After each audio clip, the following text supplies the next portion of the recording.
It was another long march into night for the D-backs last night, but a hard-earned comeback win has them above level par on this road trip. And tonight, we are back in San Francisco, where the Diamondbacks have won 9 of their last 11 games. It's another beautiful night here, and we are set for D-backs baseball on Fox Sports Arizona. And good evening from AT&T Park. Welcome to the broadcast. Steve Berthume, Bob Brenly along the way. It's the Giants and the Diamondbacks, second of a 4-game series here in San Francisco. Robbie Ray on the mound for the D-backs tonight, the young lefty, against the veteran right-hander for the Giants. It'll be Matt Cain. And Bob, boy, Jake Lamb, what a game last night. 2 doubles and that big home run with 2 outs and 2 strikes in the 9th inning to send us to extras. One of the fun things about this job, partner, is to watch a guy come up from the minor leagues as an untested prospect. He played 37 games a couple of years ago. More of a regular at third base last year, but still learning the game. And this year, Jake Lamb is ready to take that next step and become a go-to guy in the middle of that lineup. And last night certainly was a big step in that direction. He's back in the 2-hole tonight behind Jean Segura. You mentioned this last night, and Chip Hale again today.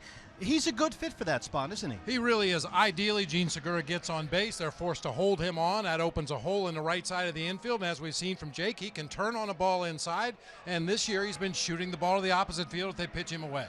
Well, as we mentioned, Robbie Ray gets his 3rd start of the season for the Diamondbacks tonight. That means no Brandon Belt, the left-hand hitter at first base.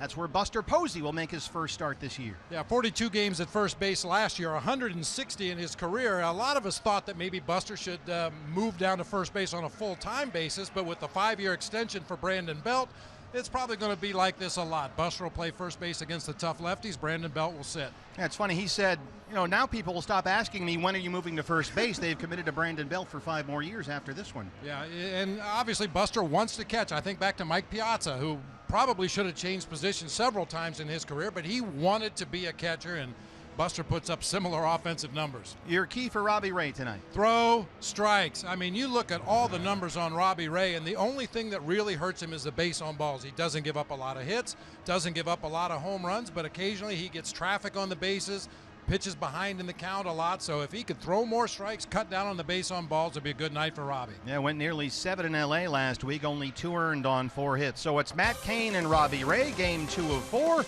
The D-backs and the Giants coming up from San Francisco. Arizona Diamondbacks baseball on Fox Sports Arizona is brought to you by CenturyLink. Switch to CenturyLink Prism TV for an advanced TV experience. Learn more at cprismtv.com. By Jack in the Box and the Jumbo Jack, a home run for your mouth. By T-Mobile, get major league coverage. T-Mobile has doubled its 4G LTE in the last year.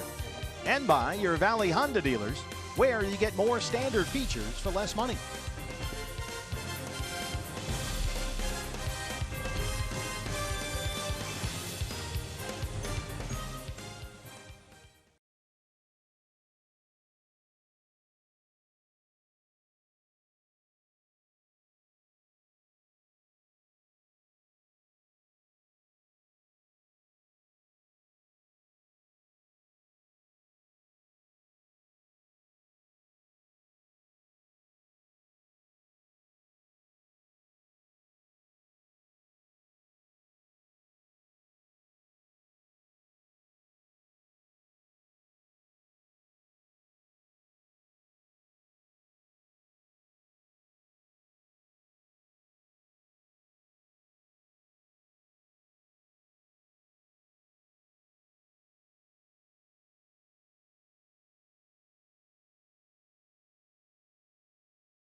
Diamondbacks baseball on Fox Sports Arizona is brought to you by Chaz Roberts Air Conditioning and Plumbing. Choose Chaz. By Lone Butte Casino. You're in for more winning moments at Lone Butte Casino. By Mercedes-Benz, the best or nothing. And by Cox Gigablast. How will you live the gig life? Still filing into AT&T Park here in downtown San Francisco. Clear and comfortable. The D-backs and the Giants. Jody Jackson has more from down on the field right after this.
Divisional rivals in the NL West, the San Francisco Giants and the Arizona Diamondbacks.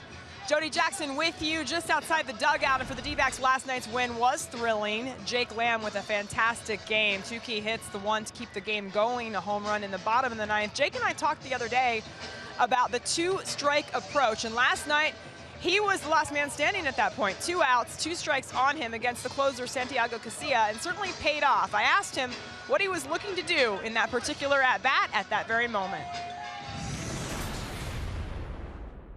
I was just trying to get something started, hit the ball hard. Because, you know, with this lineup, especially me in the 2-hole with Goldie behind me, I get on base and anything can happen. And he threw a 2-seam fastball that just ran back over the plate. And, I barreled it up, and luckily it went out.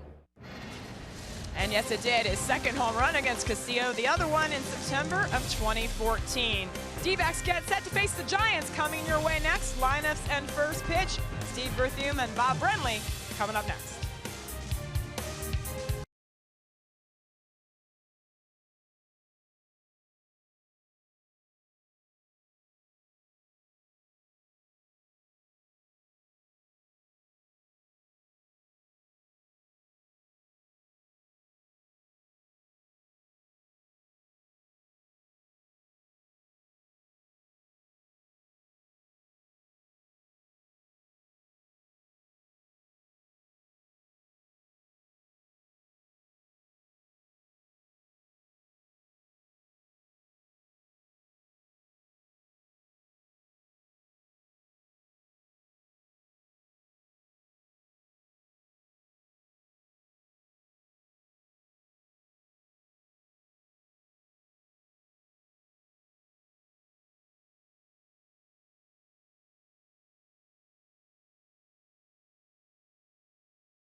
back in San Francisco. We're at AT&T Park. Steve Berthune, Bob Brentley, Jody Jackson along the way. Those winds are swirling once again. They were dead still last night, ninth inning, when Jake Lamb took one out of here with 2 outs and 2 strikes. Just did get enough to get it out and tie the ball game, and the Diamondbacks went on to win in extras. So conditions are ripe again tonight, BB, for Chip Hale's Diamondbacks, who fought back last night. Really earned, I thought, a momentum-changing win in the series opener.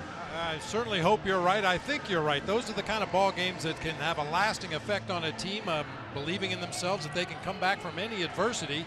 And Chip Hale tonight operating under the theory that if it ain't broke, don't fix it. Same lineup as last night. Gene Segura at second, Jake Lamb at third, Paul Goldschmidt at first base, David Peralta cleaning up out in right field, Yasmani Tomas in left, Wellington Castillo doing the catching, Nick Ahmed at short, Chris Owings in center field, and Robbie Ray on the mound. Goldie and company now 4-3 on this 10-game road trip, and a chance to get a few more W's before they leave town. Your Arizona Ford starting pitcher for the Giants tonight, it's Matt Cain. Perhaps Giants maybe still not sure what they're going to get from Matt Cain this year. He had a rough time of it at Coors Field in his previous start. That was last Thursday. Had a very abbreviated spring training. He missed a full 4 weeks of spring training, had a cyst removed from his pitching arm late in February. Started the season a little behind the curve. This is a guy that rarely pitches past 6 innings anymore. And with 6 innings pitched out of the bullpen by 6 different pitchers last night, the Giants have had to reach down to the minor leagues for a couple of reinforcements in that bullpen. And Matt Cain will work to the rookie catcher Trevor Brown. Let's take a look now. Our Eye on Defense is brought to you by Nationwide Vision Center. Same outfield as last night. Pagan, Span, and Pence left to right. Matt Duffy back in the lineup at third base. He's got pretty good numbers against Robbie Ray. Brandon Crawford at short. Joe Panik at second. Buster Posey down at first base, greeting Dave McKay. Trevor Brown behind the plate, as you mentioned, and right-hander Matt Cain on the mound.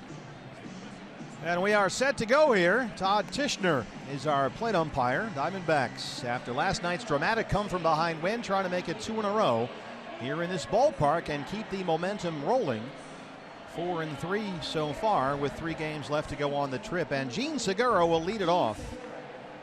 Segura has really kept it rolling to begin his D-backs tenure.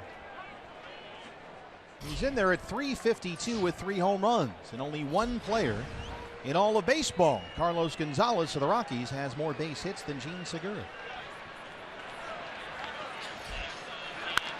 First pitch swinging, lifted in the air, a very light sky now. Buster Posey in foul ground. 1 pitch, 1 out for Matt Cain. Yeah, Segura with 19 hits in 13 games coming into play tonight.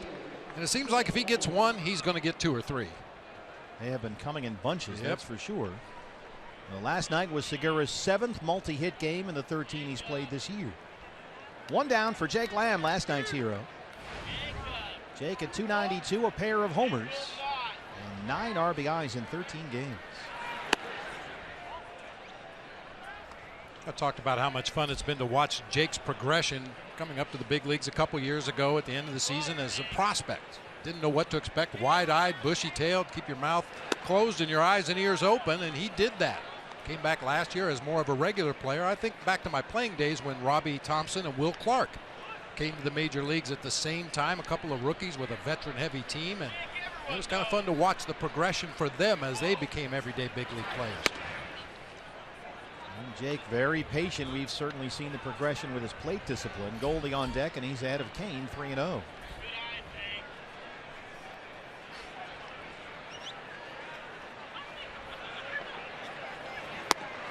There's the strike, 3-1. Just a towering fly ball to right field to tie the ball game in the 9th inning last night off Giants closer Santiago Casilla, with the D-backs down to their final strike. He misses away, a 1-out walk for Lamb, who's on base again, and here comes Goldie.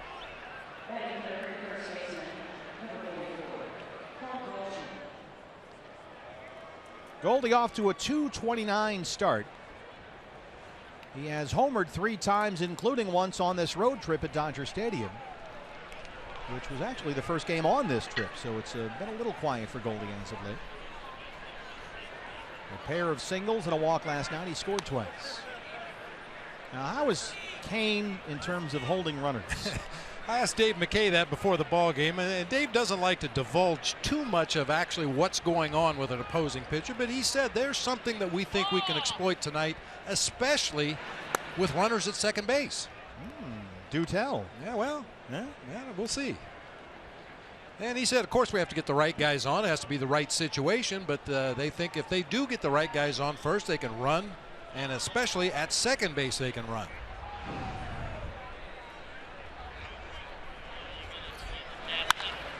Goldie lifts it in the air, right center field. Pence calling off Span, and Hunter Pence has got it with that familiar crab-like motion. 2 outs.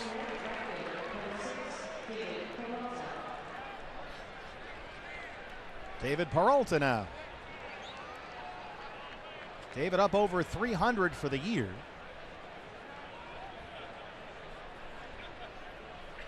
He's got 7 extra base hits, but is still in search of his first home run.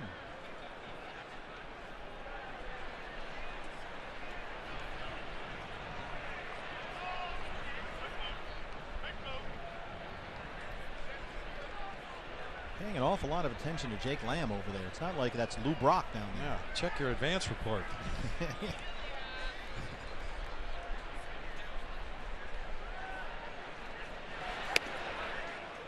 Strike one. David last night an RBI triple and a single. He scored twice. And he's now hit safely in 5 straight.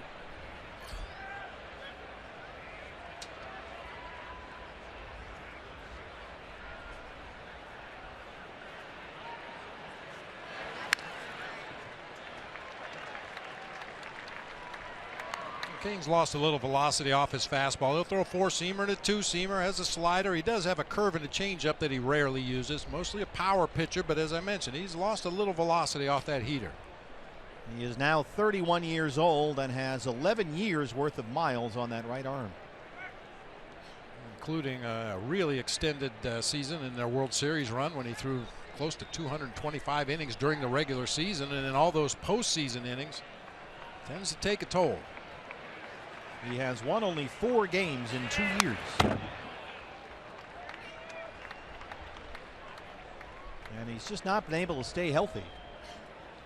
8 seasons as the workhorse in this Giant rotation last year. Coming off elbow surgery for bone chips and a tendon strain. Didn't make his first start until July. And once Kane did come back, he finished with an ERA that was by far the worst of his career, 5.79.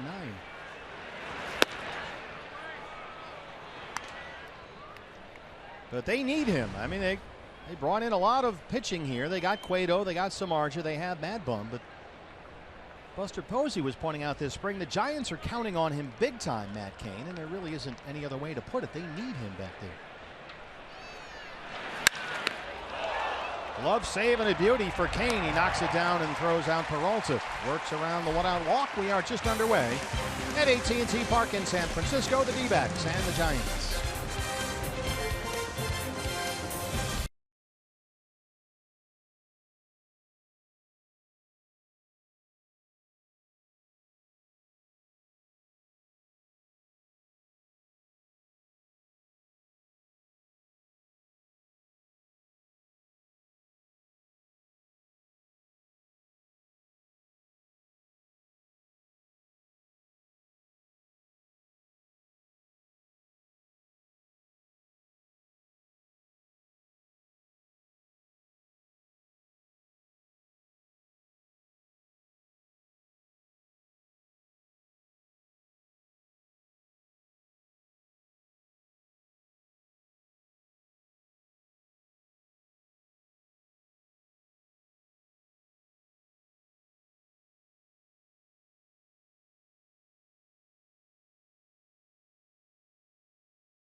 San Francisco, no score. D-backs and Giants. Bruce Bochy's G-men scuffling. They've lost 5 of their last 6.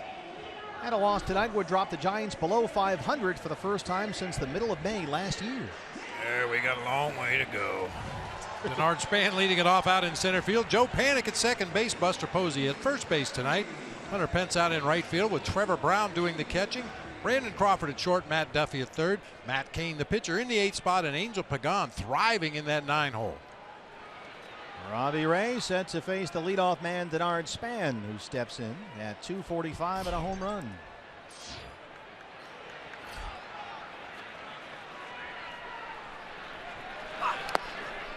Robbie Ray is your Arizona Ford starting pitcher, 24-year-old left-hander. He's been effective but still in search of a win. The issue has been control. He's already, Bob, walked 9 batters in his first 2 starts. As many walks as strikeouts through his first 12 and a third innings pitch. You see the opponent's average only 195. So has to find that zone more consistently. So Span starts it off. He was on base 4 times from the leadoff spot last night. A single, a triple, a pair of walks.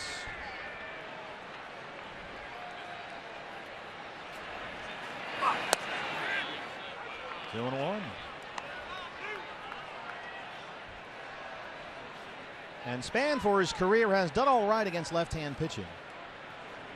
You can lead him in the leadoff spot against lefties, as Bochy has done tonight. 272 career against left-handers.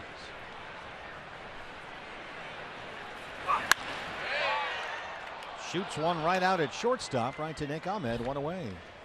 Time for your Valley Honda key to the game. Very simple. No freebies. Make them earn every base runner they get in this ball game. We've given you the numbers: 9 walks, 9 strikeouts, and 12 and a third. He's only allowed 8 base hits. When he's in the strike zone, he is tough to square up. That fastball has been electric all spring and into his first 2 major league starts. And he'll need it tonight against these guys. Joe Panik.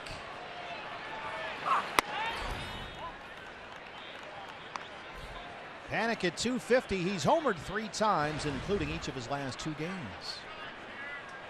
Last night, a home run off Archie Bradley to lead off the 5th. Panik's only hit of the night. He was 1 for 6. Bounces this one to Goldie at first. 2 quick outs for Robbie Ray. Our Eye on Defense brought to you by Nationwide Vision Center. I mentioned the same way Chip lined them up last night. Tomas, Owings, and Peralta left to right across the outfield. Lamb and Ahmed on the left side of the infield, with Segura and Goldschmidt on the right side. Wellington Castillo behind the plate for lefty Robbie Ray. Although later in the ball game it got to be musical positions. Yeah, how about that, huh? Owings was in center, then shortstop, back out in center. Peralta played about 5 different outfield spots. Buster Posey, who's moved his defensive home tonight. He's at first base, his first start there this year. And rookie Trevor Brown behind the plate. Posey 273, a pair of homers. He was on base 3 times last night. He walked, singled twice, and scored a run.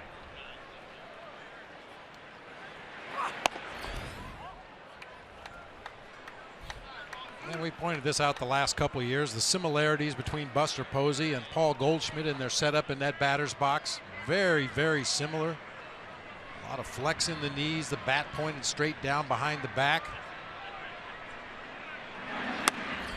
Well, Robbie Ray, 9 pitches so far, and 2/3 of them outside the strike zone. This is exactly what we talked about. And we've seen what happens when he's in the zone. The first 2 hitters, Denard Span with a soft jam shot line drive to short, and Joe Panik with a little rollover grounder right to Goldie at first base. A 4-pitch walk to Posey after 2 quick outs, and this is the way innings get extended and pitch counts go up.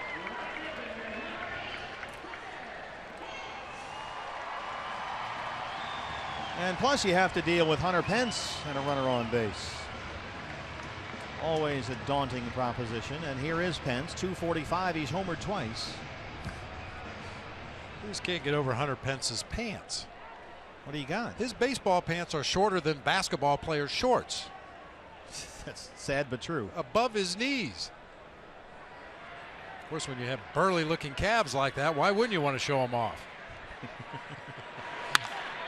He knocks it the other way into right field, and suddenly the Giants, who had 2 quick outs to start the ball game, have a threat going.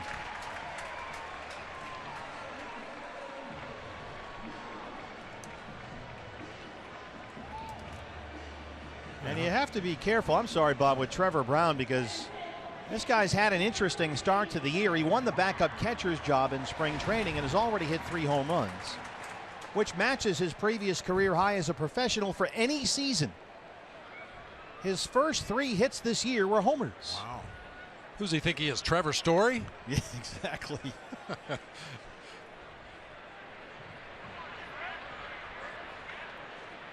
He showed almost no power in the minor leagues, none in college at UCLA.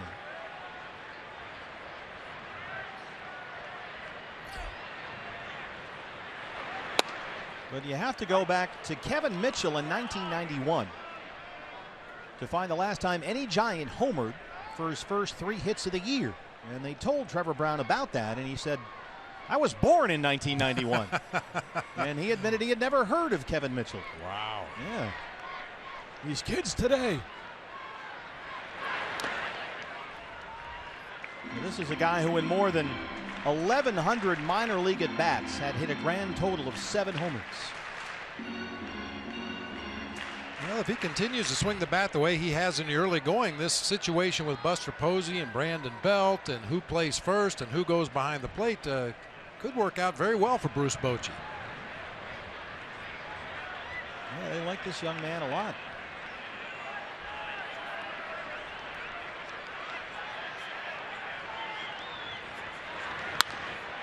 That's in the seats. I ran into Bochy in the elevator today. He was going up to talk to the Little Giants. Apparently they have Little League teams and Youth League teams come out to the ballpark from time to time, and either the manager or one of the coaches, one of the players goes up to give him a little inspirational speech. And Bochy was going up to talk to the Little Giants. Did he have a message for the youngsters? I'm sure he did. 1-2. You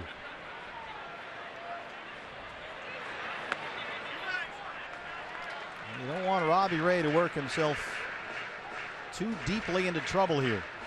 He was looking at a nice quick 1-2-3 first, but suddenly 2 on, 2 out, and a 2-2 count on Trevor Brown.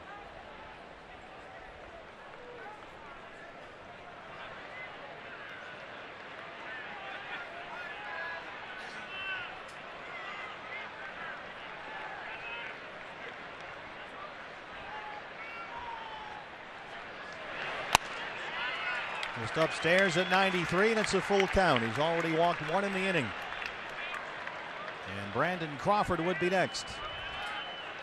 Always such a key pitch in this situation. Now the count full. The runners will be in motion. Ball hitting the gap. Pence probably scores easily from first base. Yeah, a thing like that in this ballpark with the gaps in the alleys here, that makes a difference.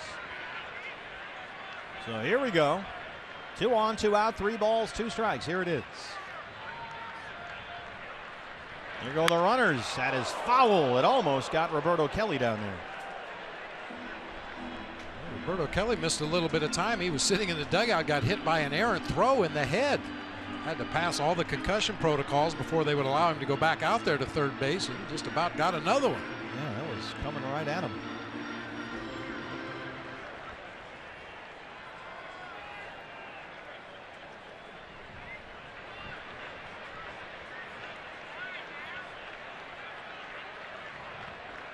Eighth pitch of the at-bat on the way.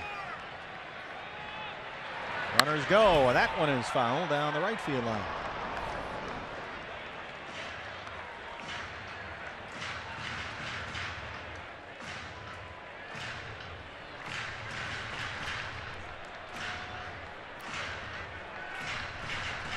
It was at this point last year that Robbie Ray would rely on that fastball, but he's got more conviction in that slider and changeup this year. So we'll see if he's feeling it right here. One of those 2 pitches on 3-2. Trying to get a swing and a miss or weak contact. He went to the breaking ball. Segura's there. Low throw. Goldie scoops it out of there, and Robbie Ray is out of a jam. We are through 1 in San Francisco. No score. The D-backs and the Giants.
Zeros across the board as we head to the top of the second. Yasmani Tomas will lead it off. Let's Motor Player Profile brought to you by BMW. On this road trip, 6 games, Yasmani's been right in the middle of everything offensively, especially that big game he had Sunday in San Diego. His first career multi-homer game. So he steps in tonight at 286 with those 2 home runs. Singled and had an RBI ground out last night. He's hit safely in 4 straight. In there against Matt Cain.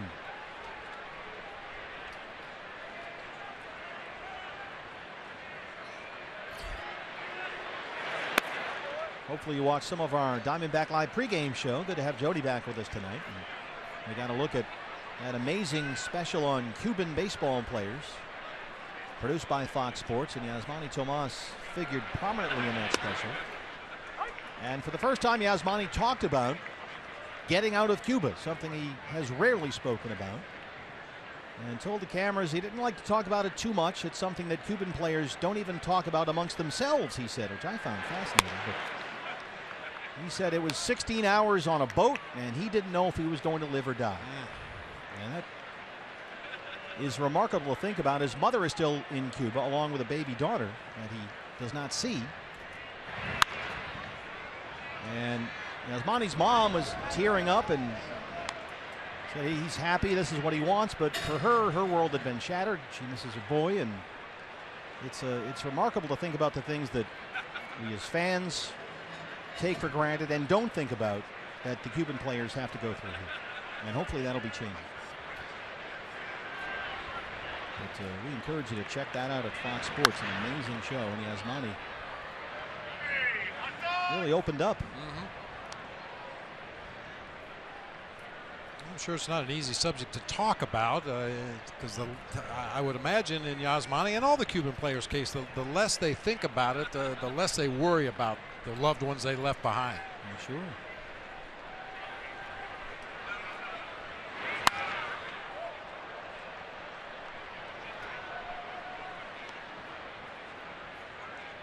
But Yasmani, says Chip Hale, just continuing to do what he's been working on in batting practice. Something the Diamondback coaches have not seen in the past year. Now he's sort of taking what they're working on in BP into the batter's box in the game, and they're starting to see some results.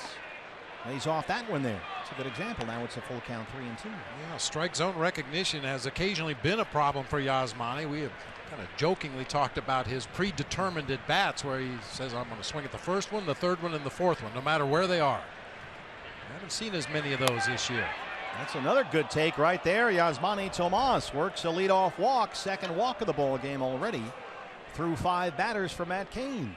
You know, I think a lot of that is a byproduct of confidence. You know, you get a few hits, you take a few borderline pitches and walk like he did right there, and suddenly you feel better about your strike zone knowledge and what you can handle and what you can't handle. Wellington Castillo starting to show signs on this road trip that he's getting back into beef mode. Another home run last night after he homered Friday at San Diego. That was an 8-pitch at bat to Yasmani Tomas, so Cain is working here.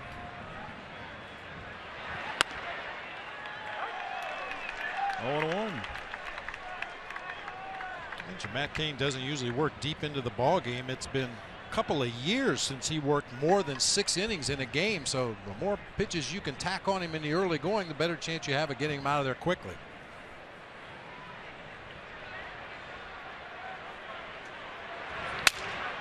A slow roller, Panic will have to settle for 1. Hit too slowly to turn 2. Panic had thoughts about going to second base. Tomas runs right by in front of him, but it was going to be a dangerous play. They were going to get 1 out for sure, so he goes on to first base and gets the sure out. Yasmani hit that bag kind of hard, and he's limping around out there. Does not look too good. Now those bases don't move.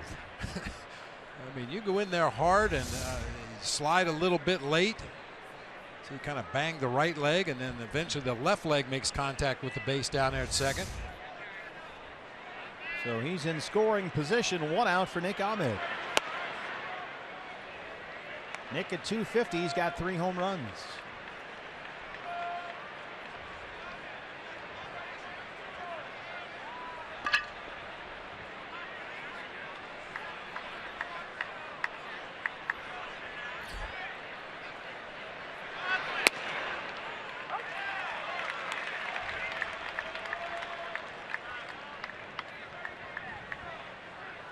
Ahmed 0 for 3 last night. He's got 6 hits on the road trip. 2 of those are homers. That wind blowing in now from right center. He gets it up into that wind, but it's going to get back into the seats. Which is good news for Trevor Brown, the Giants catcher. He just turned around and was asking for another baseball from Todd Tishner, the home plate umpire. He had no idea where that foul ball went.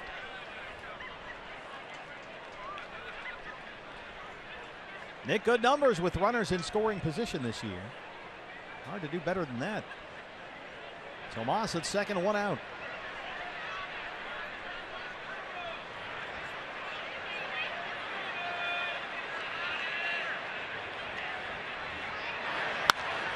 There's the 1-2 pitch behind the Diamondback dugout, out of play. It's getting tougher and tougher to strike Nick Ahmed out. He finds a way to extend the at-bat almost every time. That 2-strike approach continues to impress. He'll reach down and spoil it, knock it in the seats, just keep going.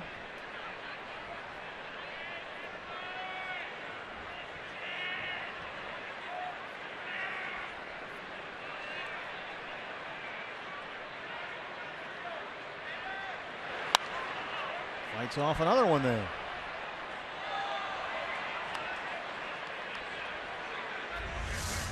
Good battle. I've always been a firm believer the more pitches you can see in that first at bat of the ball game against the starter, the better it's going to serve you in subsequent at bats. You're going to see everything Matt Cain has in your first at bat of the ball game. Well, he's only got 4 outs, Matt Cain, and he's creeping up on 30 pitches. And now Trevor Brown needs a word.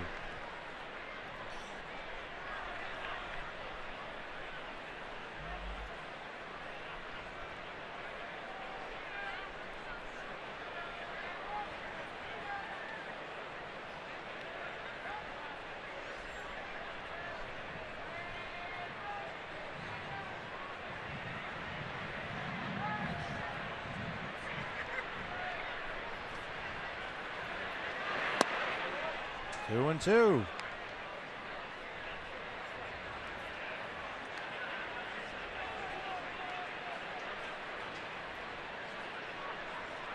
Hard to believe Matt Cain has won only 4 games the last 2 years. And think about what he's done, his track record. Boy, Nick Ahmed was quickly down. He's worked it back full 3-2. Great at bat here by Nick. Owings on deck. 8th pitch of the at-bat coming up. Cain walked Lamb, the second batter of the ball game. Walked Tomas on a 3-2 count to lead off this inning. And now he's gone full on Nick Ahmed with Tomas at second and 1 out. Popped him up. Again, a very light sky. Panic and Posey. It'll be Panic from second base. And that's the second out.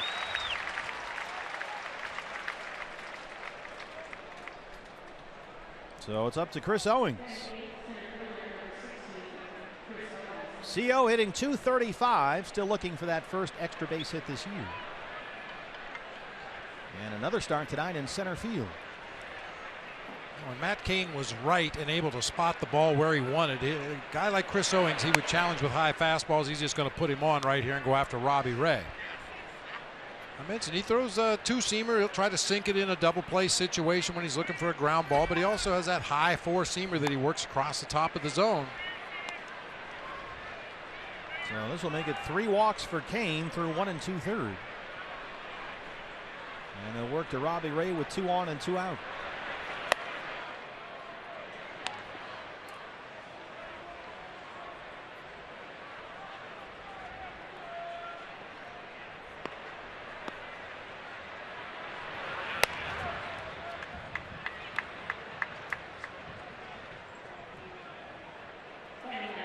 So here's Robbie Ray.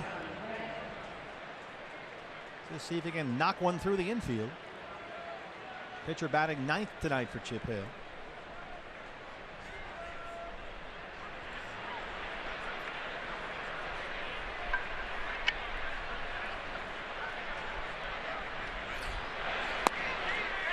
Oh, 1.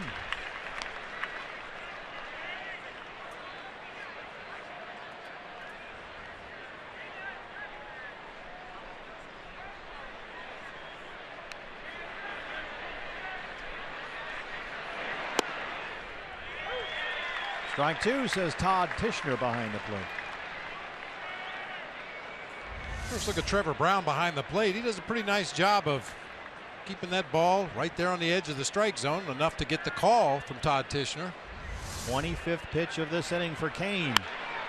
And Robbie fouls it off. There was an attempt at that high four-seam fastball, tried to blow it right by Robbie Ray, just able to get a piece.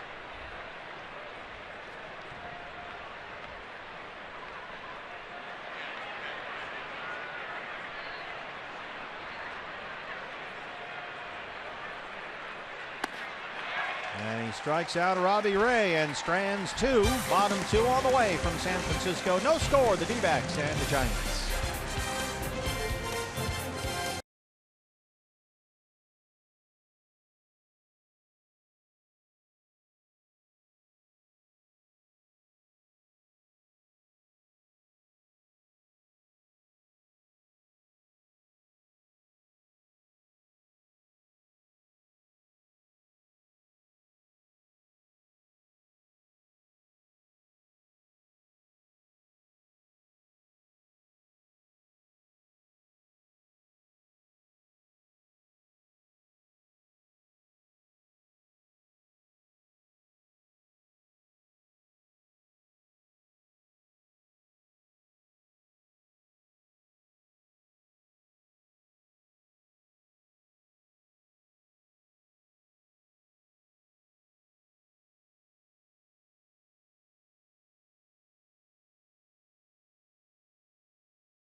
But not the first Cuban to wear a uniform for the Diamondbacks. Let's take a look back in history, presented by Geico. That's Vladimir Nunez, right-handed pitcher. Eddie Rodriguez, the first base coach for my squad. Eddie Oropesa, nasty left-handed specialist. And I'd almost forgotten Livan Hernandez pitched for the Diamondbacks. Yeah, the brother of El Duque. And that was Eddie Oropesa. Oh, he was filthy. He had a low three-quarters, almost sidearm delivery. Was known to make the ball do some funny things when it got up there in the hitting zone. Wow, how did he make it do that? Magic. Glenn Sherlock has seen them all here. Sherrill's the bench coach for Chip Hale. As Brandon Crawford leads off the second against Robbie Ray. I remember when Eddie Oropesa passed his citizenship test, took all the classes and everything, and was granted U.S. citizenship. And the guys hung a pair of red, white, and blue stars and stripes underwear in his locker, and we were waving flags in the clubhouse down in Tucson during spring training. One of those moments that really had nothing to do with baseball, but boy, it sure meant a lot to Eddie Oropesa, and his teammates really appreciated what he went through to become a U.S. citizen.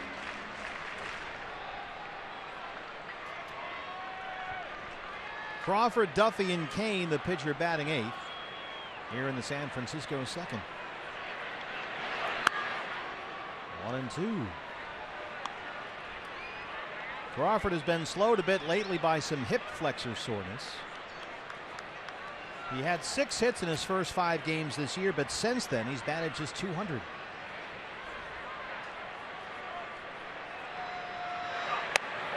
And Robbie Ray rings him up. First strikeout for Robbie tonight.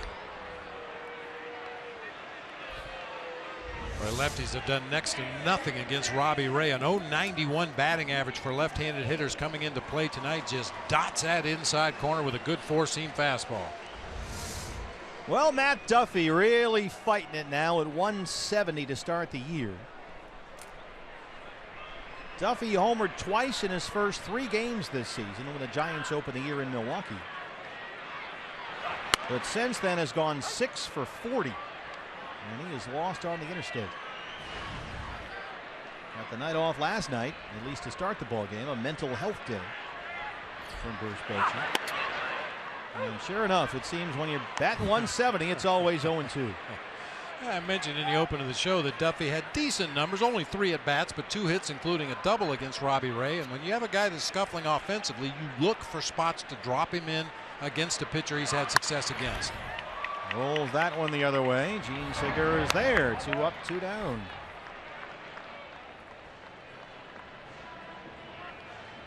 And now Robbie Ray will work to his opposite number, Matt Cain.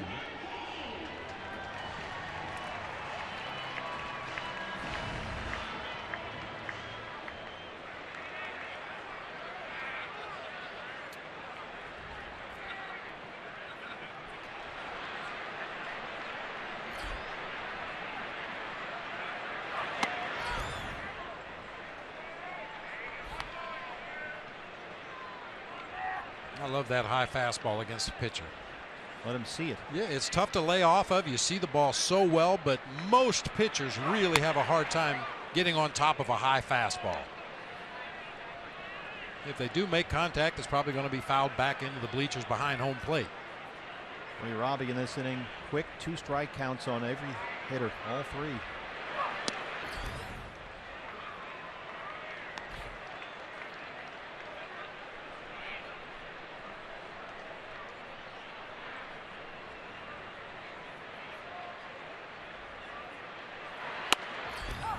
Called strike 3. 3 up, 3 down. 2 strikeouts for Robbie Ray, who set down 4 in a row. What's next? Brought to you by CenturyLink.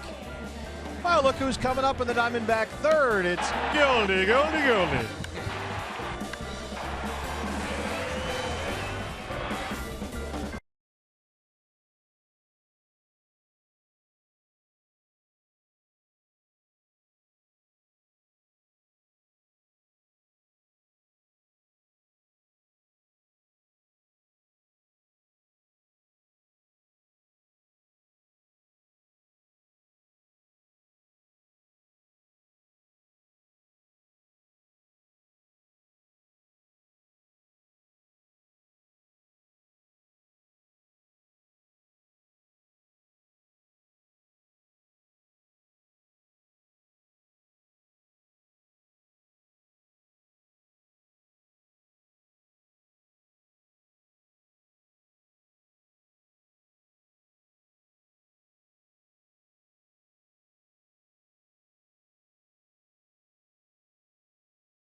Up third in this third inning for the Diamondbacks. Hey fans, tomorrow a pitching matchup you do not want to miss. Zach Greinke and Madison Bumgarner. Coverage of the D-backs and Giants starts at 6:30. It's Diamondback Live pregame right here on Fox Sports Arizona from AT&T Park in San Francisco. Greinke and Mad Bum head to head. And so far it's been advantage Greinke.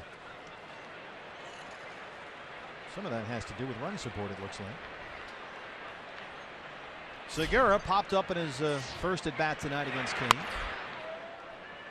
Gene, 3 more hits last night, scored twice, stole a base.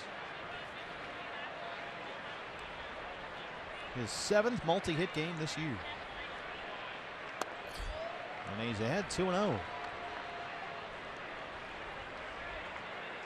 Matt Cain, 41 pitches, only 21 strikes. He's walked 3, 1 intentionally. Segura lifts this up into the air. Left center field, Denard Span.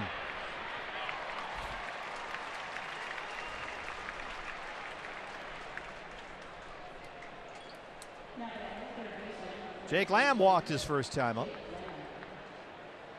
Boy, Jake Lamb, half of his hits this year, half of them have gone for extra bases. Last night, 2 doubles and a home run. It was Jake's 3rd multi-hit game on this road trip and already his 5th this year.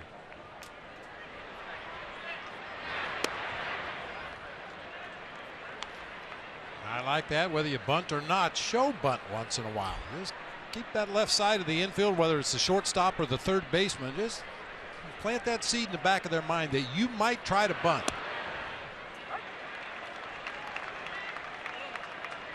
He says he is trying to get better at the bunting game. Wants to even things up with that shift. Keep that third baseman in. Bring the shortstop over a little more. You see where Crawford is right behind a second base bag. Ideally, Jake, if he drops a bunt down or 2, would open up some room in the middle of the infield there to get a more normal defensive alignment against him and open up that middle for a base hit.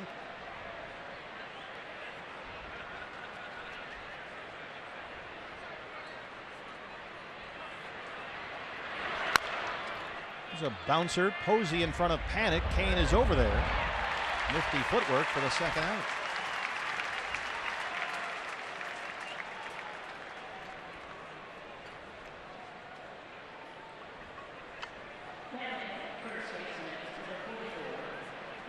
Goldie flying out his first time up.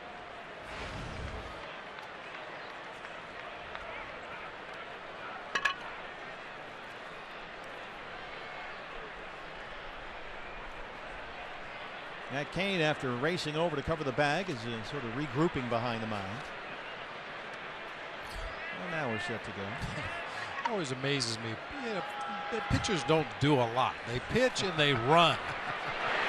You know, between starts, you'll see them out there on the warning track, or some teams throw a football, but they run and they run and they run. But you know, once or twice a game, you ask them to run over there 50 feet to first base, and the game has to stop so they can catch their breath.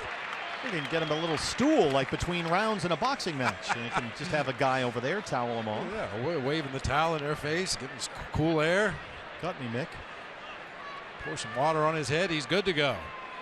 0-2.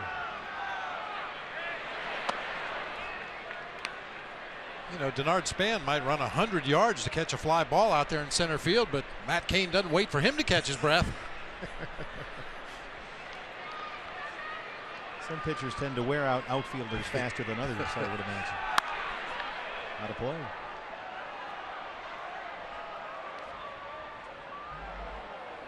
Yeah, Rocky Bridges actually told a pitcher that one time. Game started out with a double to the gap in left center, triple down the right field line, and double to the gap in right center. Rocky came out to the mound, and our pitcher Doug Schaefer said, "I feel fine, Rocky." And Rocky said, "Yeah, I know, but your outfielders are exhausted."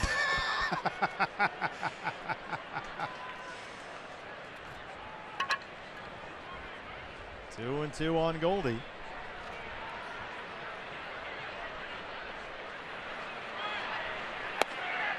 He's off that one down and away, and it's a full count 3-2. Matt Cain not terribly efficient tonight.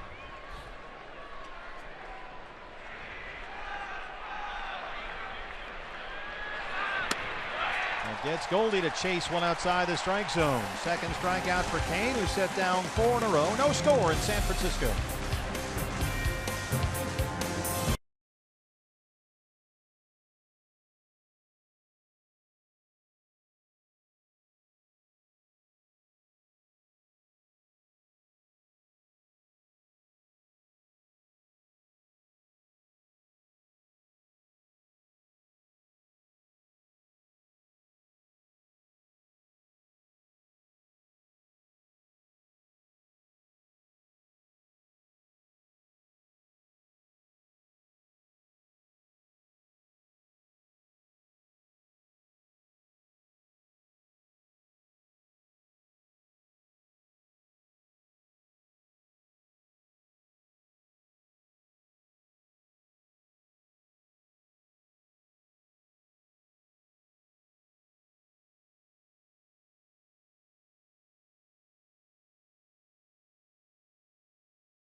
Giants scoreless. Hey fans, follow Arizona Diamondbacks baseball live with the MLB.com at Bat app. You can stay up to the moment at any moment with game day, live game video highlights, StatCast, news, the whole thing.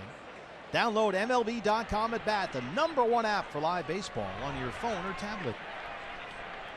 Angel Pagan, the switch hitter, batting right-handed against Robbie Ray, leads off the Giant third.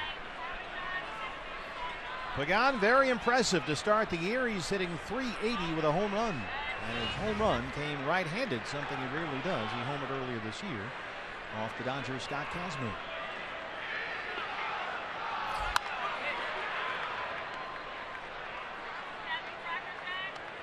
And Pagan had 3 more hits last night.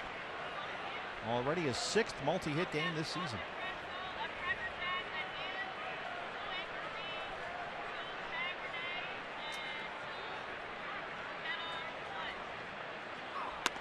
How about this?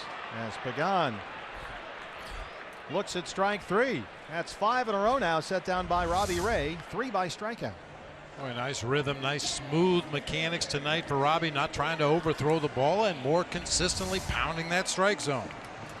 Settling in now after a little bit of a bumpy first. Here's the leadoff man, Denard Span. Mike Butcher, the pitching coach, has to be liking what he's seen. All 3 Ks so far for Robbie Ray. Called strike 3s, looking.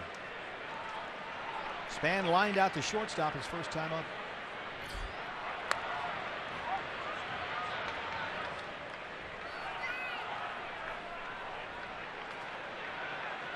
Chip Hale told us before the game tonight that Robbie Ray's tendency, and it's only been 2 starts, keep in mind, but that tendency to issue walks in clusters this year is a little bit troubling. But it's something that Chip said the coaches didn't see with Robbie last year. That's why they go, all right, what's going on here? But Chip believes Robbie has just simply been missing up and away with arm side fastball, so he doesn't think it's a big deal. He doesn't think the command is a real issue. It's more of a minor tweak. When he misses, it seems to be the same type of miss as what he was getting at. But the ability to occasionally drive that ball like he just did, down low and away from a lefty, down and into a righty. If he's able to do that, I think he'll much better command the strike zone. And when he's consistently missing, like you said, arm side up and in, up and in, up and into a lefty, up and away from a righty, that usually indicates some kind of a mechanical issue, just not finishing his pitches. Well-timed fastball, a little too high for Tom Tishner, and Robbie's behind 3-1. He has walked 1 and struck out 3 so far.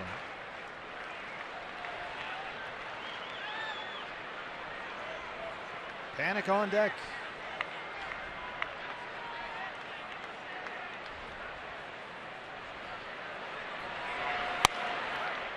His second walk, spans the board.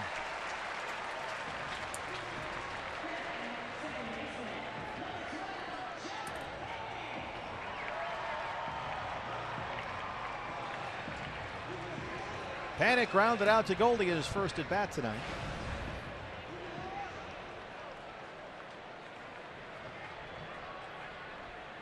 Here's another guy so accomplished a hitter at such a young age that you don't worry about him in there against a lefty. His career batting average against left-hand pitching is .330. Close, but Span is back in time. So no worries for Bruce Bochy, even though he's got 2 left-hand batters in his top 2 spots against Robbie Ray tonight. Something you don't almost ever see.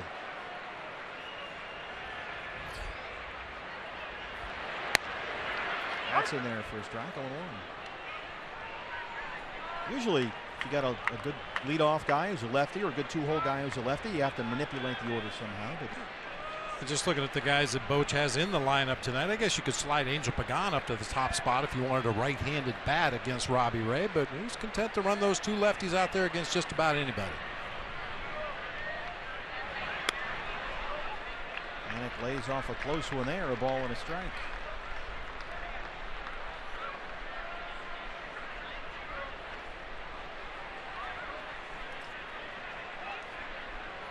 Panik's home run last night off Archie Bradley, his only hit. He was 1 for 6.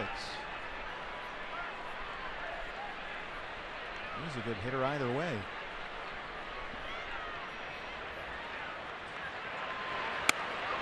Just inside, 2-1. Ellington Castillo wants to talk it over. Mike Butcher sees something he doesn't like.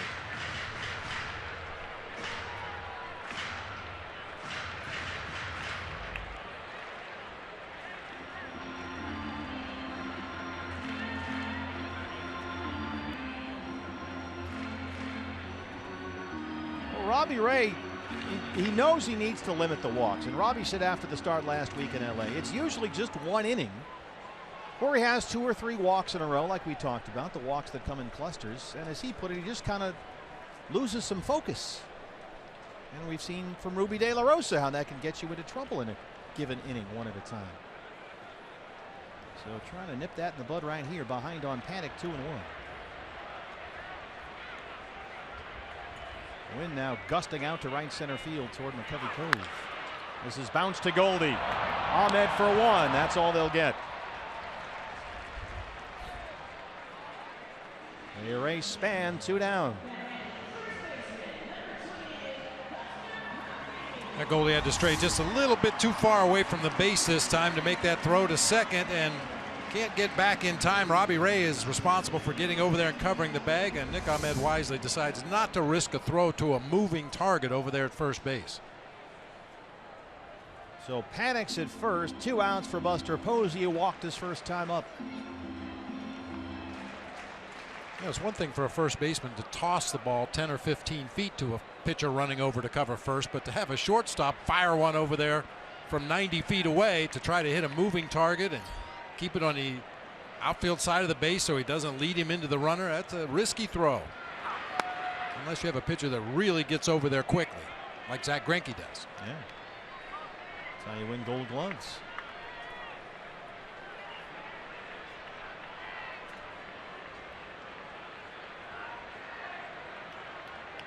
Well, 12 batters so far and only 6 first pitch strikes for Robbie Ray. Behind on Posey, 1-0.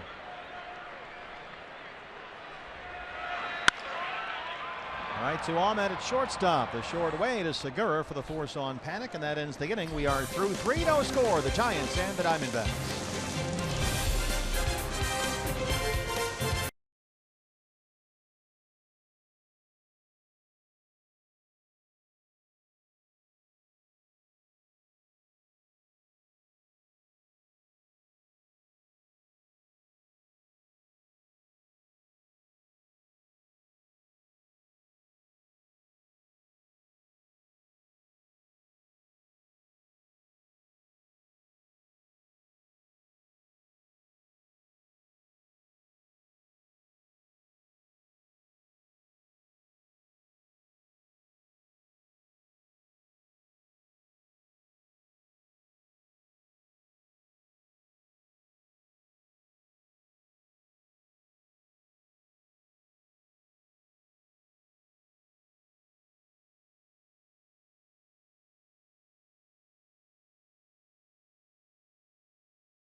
Those scores we had at the top of the 4th. David Peralta will lead it off, looking for his first home run of the season. And if he goes deep, you know what that means, fans. A free Jumbo Jack tomorrow at participating Jack in the Box locations with the purchase of a large drink.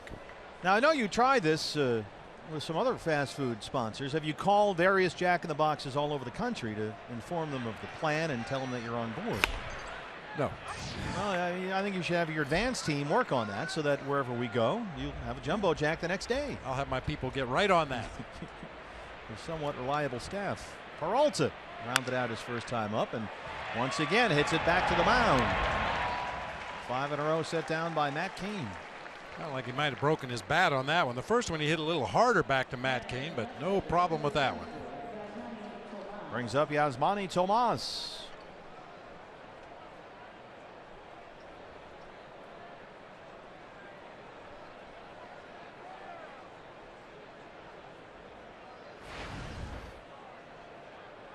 The teal is back tonight. Diamondbacks have had very good luck this year with the teal as part of the evolution.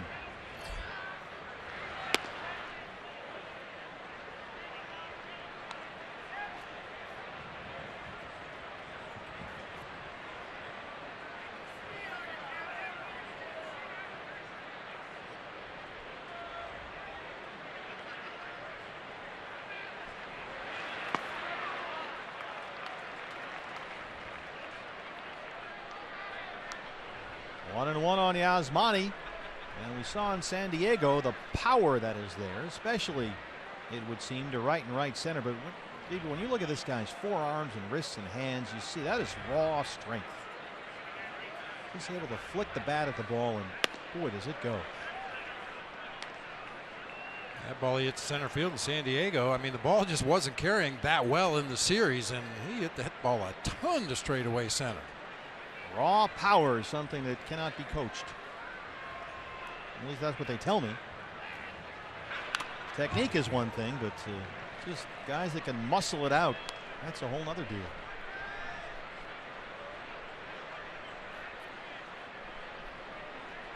Who's the strongest guy you ever played with or against? Oh, man. I have to think about that one. There's a lot of big, strong guys. We had a lot of them in your day. When men were men. Yeah.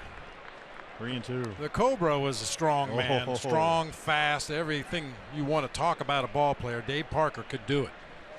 He hit some of the hardest line drives. I mean, he would hit a ball that the second baseman would jump for, and it would hit the middle of the wall in right center. And other guys that maybe you wouldn't suspect of being strong, but Gary Sheffield was another guy that hit some of the hardest line drives you would ever see. Wasn't really big like you would expect a big, strong power hitter, but man, could he get that bat going through the zone in a hurry. Another 3-2 pitch. Well, there's a guy here in San Francisco. I mean, Hunter Pence, we always say this, he looks wiry when you're watching on TV, but he is just a wall of muscle, and he hits the ball just about as hard as anybody you'll see in batting practice. How about Yasmani Tomas, who walked his first time up? He's fouled off some good pitches here. And he walks for the second time against Matt Cain. That's now 4 walks issued tonight by Cain, and Tomas really battled there, Bob. He fouled off some good pitches and worked a walk. I think that's a great sign. I mean, it's one thing when your timing is perfect and you get some good pitches to hit and you hit a couple balls out of the ballpark, you hit a couple of line drives, but when you're laying off borderline pitches, taking them out of the zone, putting good swings on pitches that you can handle, that's a more sure sign that a guy is really starting to figure it out up there at the plate. Fouled off 3 pitches in that AP, so he's aboard. 1 down. Wellington Castillo grounded out his first time up, and that one gets behind Brown. Tomas is in at second. Wild pitch charged to Matt Cain. I saw Buster Posey have some lackadaisical efforts on pitches away from him, and Trevor Brown, I'm not sure if he was fooled by that pitch. He goes to the mound now to talk to Matt Cain. I don't know why there would have been a cross-up with a runner at first, but Brown just did not react well to that slider down low and away. Trevor Brown in college at UCLA played a lot of first base. He played some second base, some third, some catcher as well. There's not a lot of power there. The Giants drafted him in the 10th round, and because there's no real power, they moved him to second base. So he started out in their system as a second baseman. But they liked the versatility, and eventually they moved him to a full-time catcher. Now here he is. So he's, in one sense, an infielder back there playing catcher. Kind of like you. Well, which, bodes well for his future. Buster Posey's going to be behind the plate for the Giants for the foreseeable future, and you need a backup catcher, and it's really nice if that backup catcher can play multiple positions, including middle infield.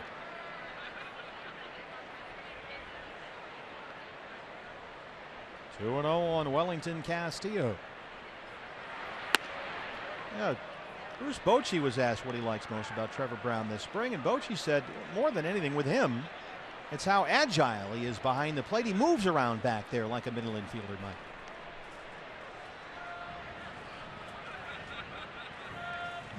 He's already walked 4 behind on Castillo, 3-0. Strike 1.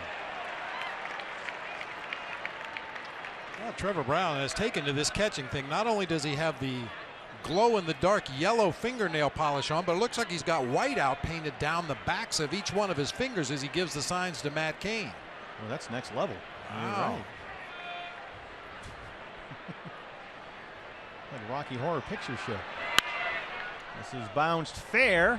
Duffy has to plant long throw, and he throws out the catcher Castillo.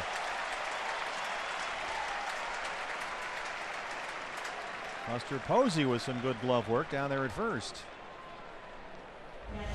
Well, those short hops are easy to handle for a first baseman with that big old mid over there. It's the longer hops that hit out there in the infield grass and you're not quite sure where it's going to go. That one was just a very short hop and then into the glove for the out. 2 down now. Tomas still at second. Nick Ahmed popped up in his first at bat. Still just 1 hit in the ball game. That was a Hunter Pence single in the first against Robbie Ray. Cain has walked 4. Ray has walked 2.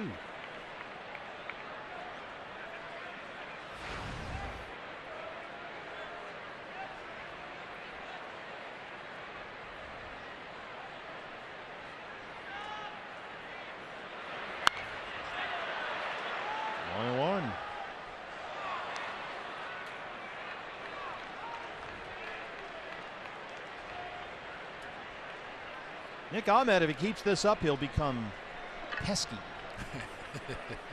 He's sort of he's got a little more of a pesky vibe to him right now, man. That's his jam. 70 pitches for Cain, only 38 strikes.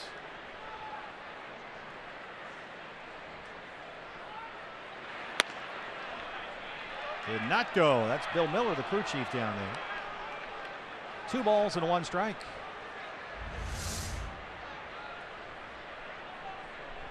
Good check that time.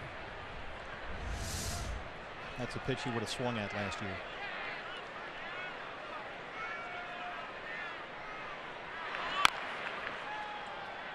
Dribbler goes foul.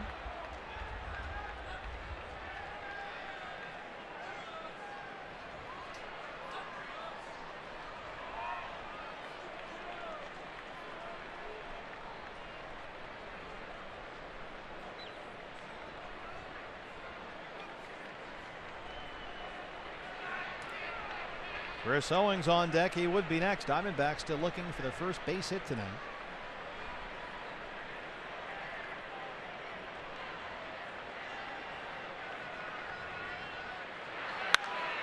Lifts the 2-2 to very short right. Panic is out there. And Matt Cain is walked the high wire, but he's through 4, still scoreless.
game here between the Diamondbacks and the Giants. And for Chip Hale, he grew up not far from here, went to high school at Campo Lindo High in Moraga. He got some great news yesterday. He was named to the Pac-12 All-Century team, of course, playing at U of A. And Chip said, well, it helped that I stayed there all 4 years. But he got some great texts from his family, his wife Judy yesterday, informing him of that news. So he's in a pretty elite group.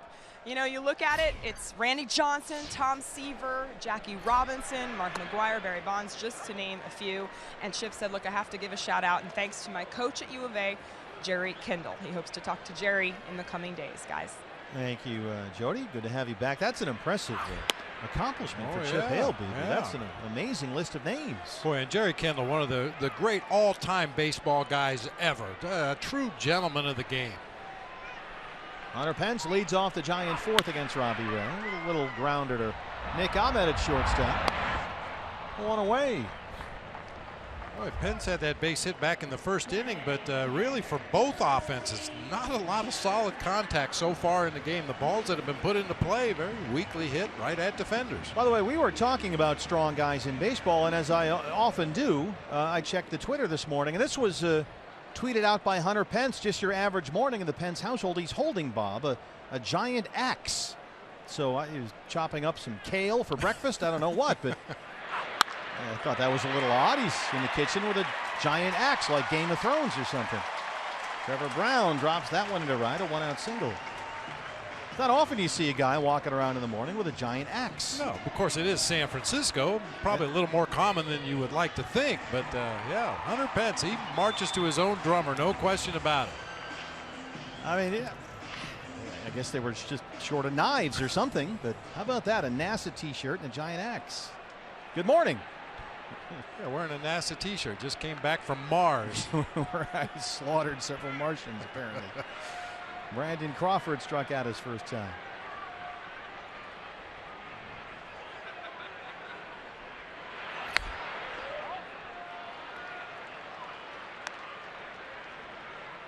I mean, I hate to think, you know, he orders a pizza. And pizza's order is wrong. He answers the door holding the giant axe. Yeah.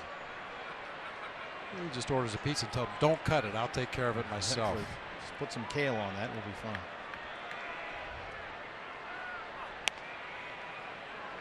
We were talking about the contact, Bob.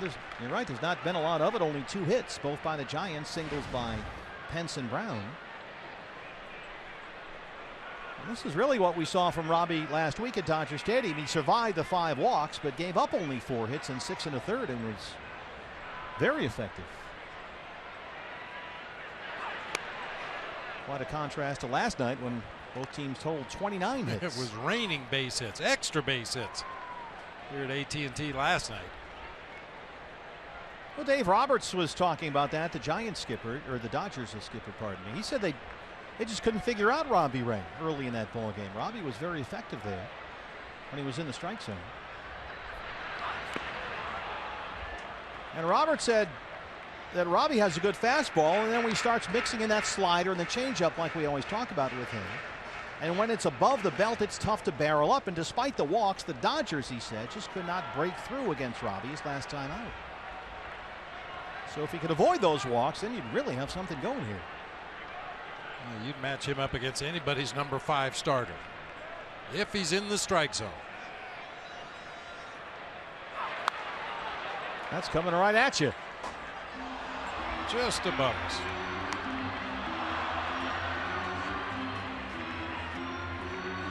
His numbers against LA. Boy, left with a 2-0 lead, and before you could blink an eye, it was 5-2 Dodgers.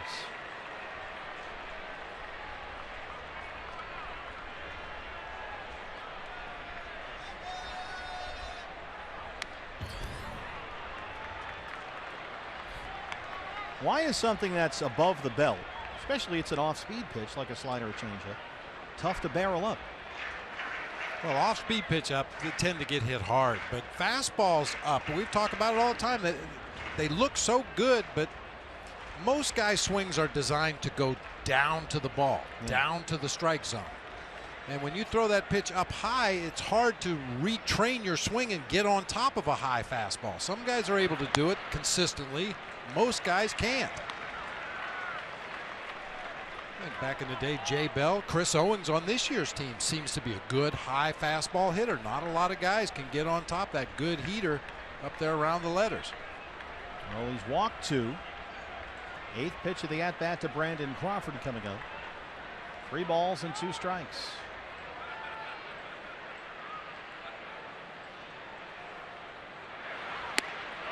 Called strike 3.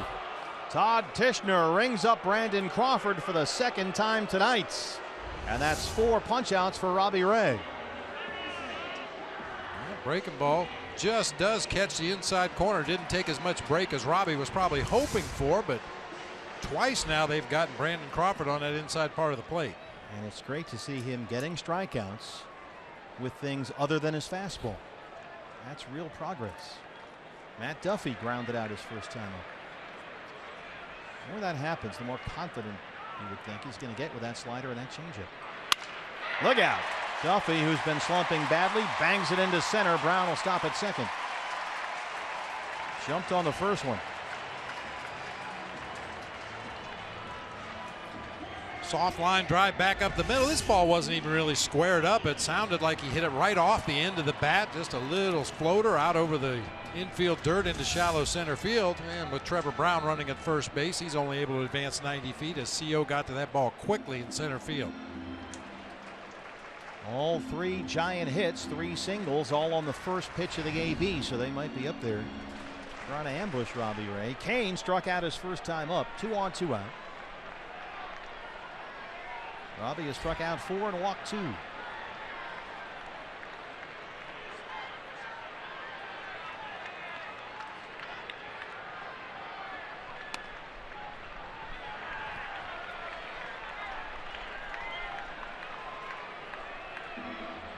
Wellington Castillo would like a word.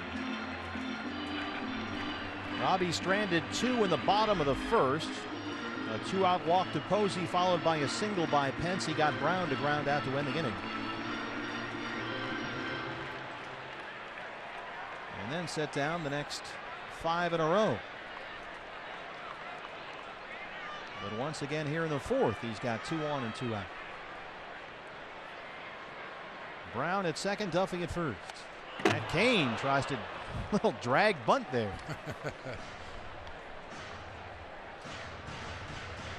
Yeah, it looked like he was trying to push that ball to the right side of the infield there. Man, oh man.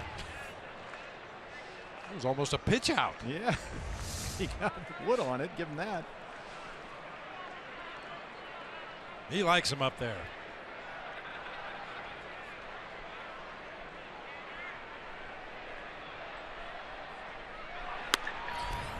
.95 right by him. A ball and 2 strikes.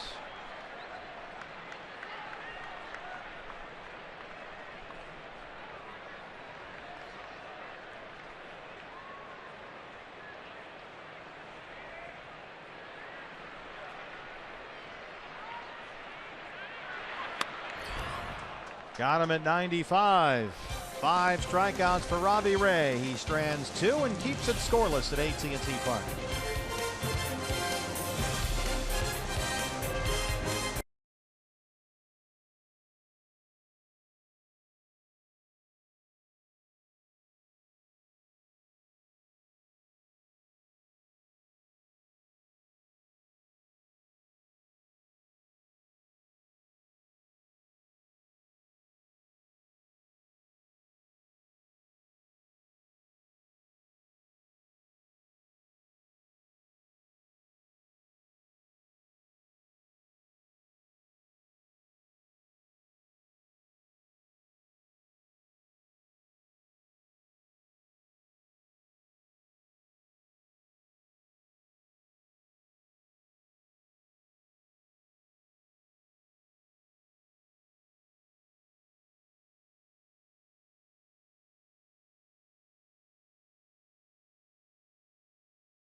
5th. Hey fans, don't miss the D-backs and the Buccos at Chase Field this weekend. And on Saturday, April 23rd, you can pick up the A.J. Pollock bobblehead, courtesy of Arizona Sports 98.7 FM. Secure your tickets now for A.J. Pollock bobblehead day this Saturday at Chase Field at dbacks.com. The bobble dragged me all the way out there. Oh, wow, I want to see McCovey Cove. All right, whatever. Cross the 3rd Street Bridge there. Yep. And that's what it looks like from the other side. He was just out there in the sun, flirting. Shagging some balls up on the bank there. I said, we got to go, man. And finally we got out of there. But I tell you, that A.J. bobble is becoming a real, pardon the pun, a head case. Ooh, see what they did there? I see what you did. A lot of attitude from the bobble. CO, who was walked intentionally back in the 2nd, leads off the 5th. Matt Cain has walked 4, but has yet to give up a base hit, and Chris Owings bids for the first one right here, and there it is. It one hops the wall, and CO is in at 2nd with his first extra base hit this year. A leadoff double. Boy, is that good to see. Belt high fastball inside part of the plate. CO has fouled a lot of those balls off to the right side, pitches that he normally drives like he does this one right out to the 382 mark to Angel Pagan. Leadoff double. Robbie Ray will be asked to move him up to 3rd base. And Matt Duffy will kitty corner at 3rd.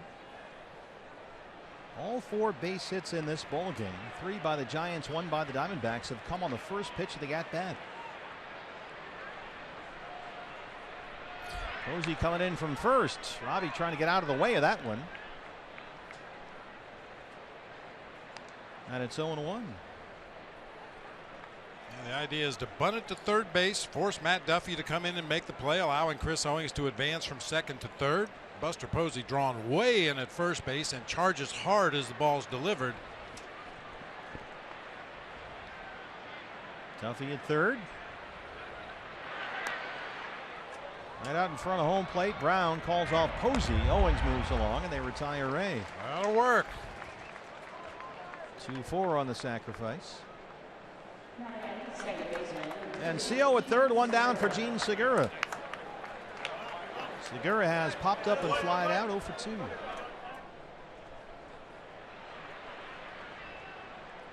Tell you what, the Gene Segura we have seen in Arizona, after a pair of disappointing seasons in Milwaukee, where a lot of folks got down on him, not just in Milwaukee, but nationally too.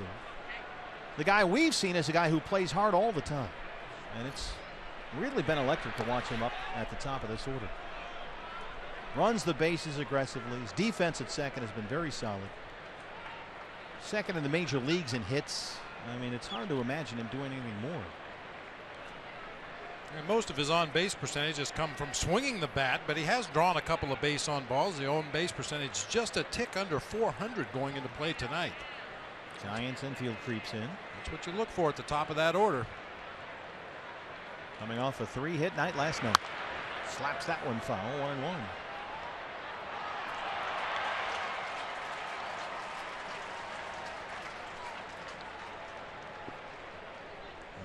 The dugout and Chip Hale to the 3rd base coach's box and Matt Williams.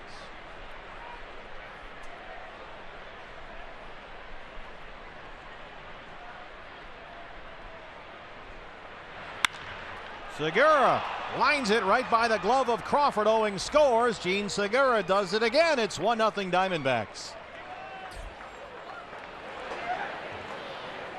That ball was struck well right there. Giants with their infield drawn in. Brandon Crawford right at the cut of the infield grass. That ball was hit so hard it was by him before he reacted. So the double by Owings, the sacrifice bunt by Ray, the RBI single by Segura. 1-0 D-backs, and here's Jake Lamb, who has walked and grounded out 0 for 1. We'll see what the Diamondbacks have on Matt Cain in his move to 1st base and his delivery to home. Gene Segura with a little bluff towards 2nd base there, forcing Cain to step off. Segura stole a base last night. He's got 3 on the year.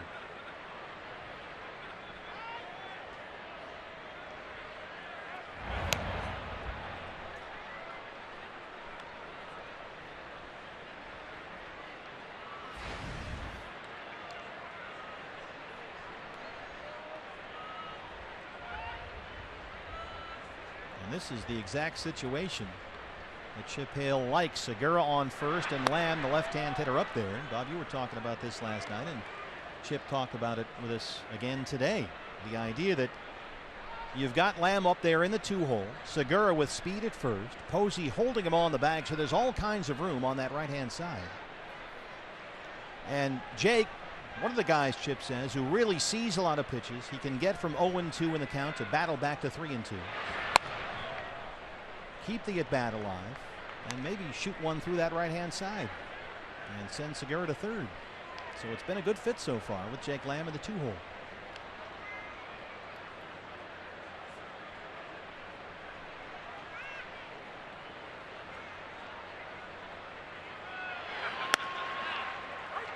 Two and one. That's a good take right there anyway. You don't want to hit that slider on the outside corner. Backdoor breaking ball that time from Matt Cain. You see Trevor Brown slides out there.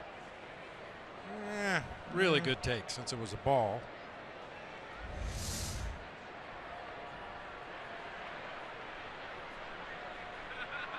Segura holds it first. Lamb shoots it toward Triple's alley, and Segura's going to fly in home here. And how fast can Jake Lamb run?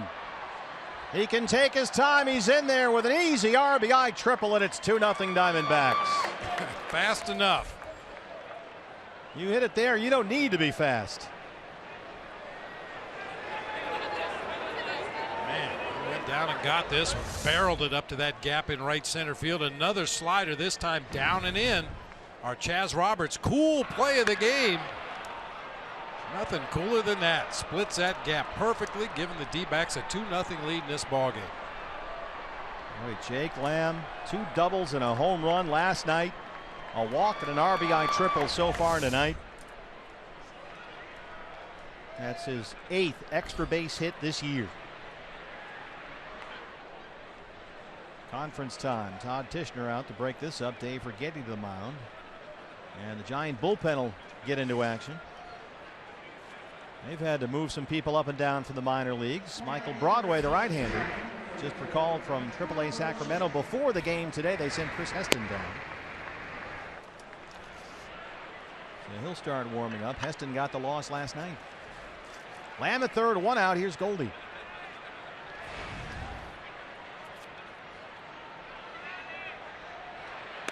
Diamondbacks in this inning already have doubled, singled, and tripled. Trying to hit for the cycle in the 5th inning for Dave Magadan. Ariel Prieto down there. Sky high right center. Hunter Pence. And here comes Jake Lamb with the 3rd Diamondback run. The RBI for Goldie.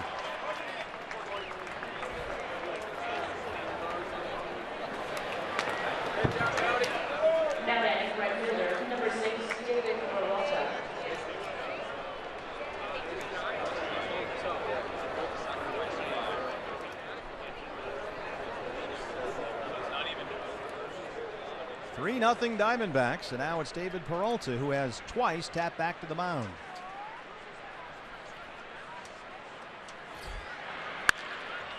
Over the glove of Panic. A base hit for the freight train. 4 hits in this inning against Matt Cain. Another guy who jumped on the first pitch. This ball scalded right over the head of Joe Panic out into right field. Diamondbacks really hitting the ball hard this inning. Yasmani Tomas, who has had some really good at-bats tonight. He's worked the count full both times, and both times he walked.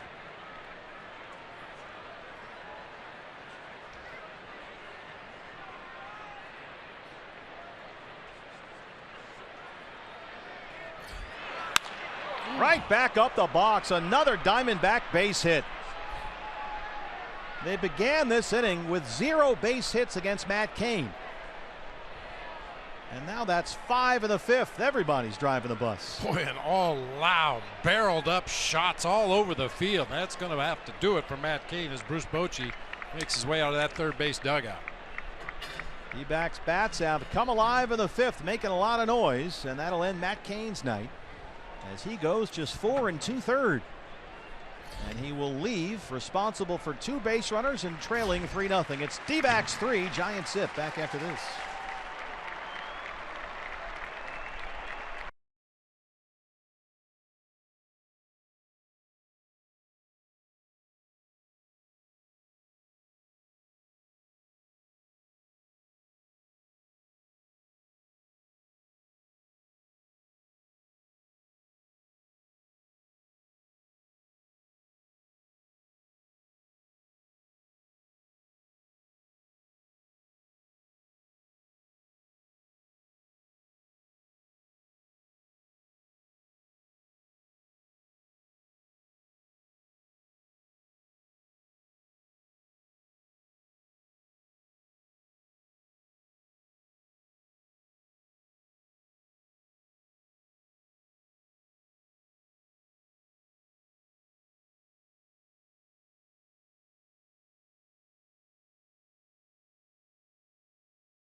In the 5th inning, chasing Matt Cain out of the ball game. It's 3-0 with 2 outs and runners at first and second.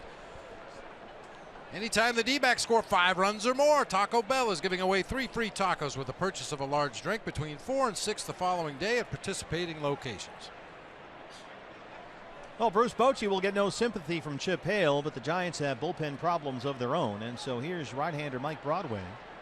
Just called up from AAA Sacramento before the game tonight. They sent Chris Heston down and had to DL George Contos. So here's Broadway, who went 0-2 in 21 relief appearances with the Giants last year, had an ERA over 5. 2 on, 2 out for Castillo, who's 0 for 2. Here's strike 1. 8th man to bat here in the Diamondback 5th.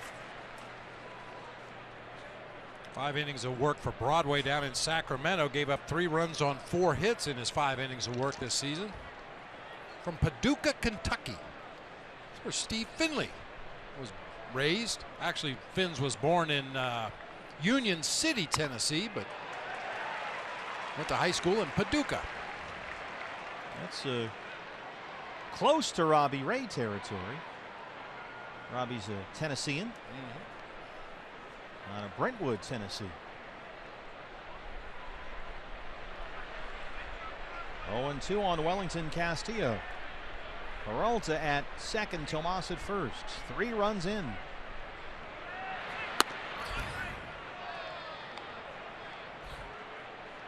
Owings doubled to lead off the 5th. That was the first Diamondback hit tonight. Robbie Ray bunted him to third. Segura singled. Lamb tripled. Goldie sac fly. It was 3-0. And then a pair of 2-out singles by Peralta and Tomas. Now here's Castillo, 1-2.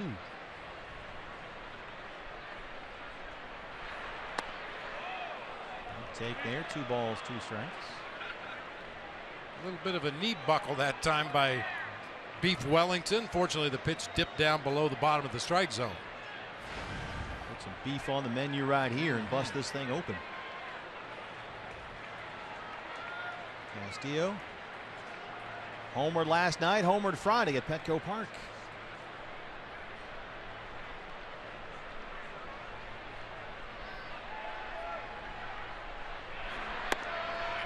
Lays off that one. It's a full count, 3-2. Nick Ahmed on deck. He would be next. And the runners Peralta and Tomas will be off for the pitch. 3 balls, 2 strikes, 2 outs.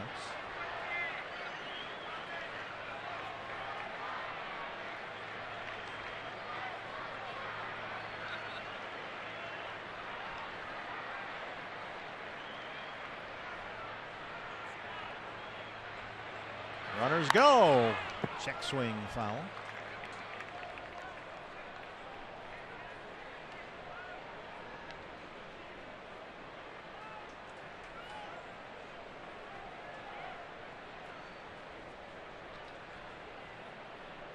That wind blowing back out to right center field toward McCovey Cove once again.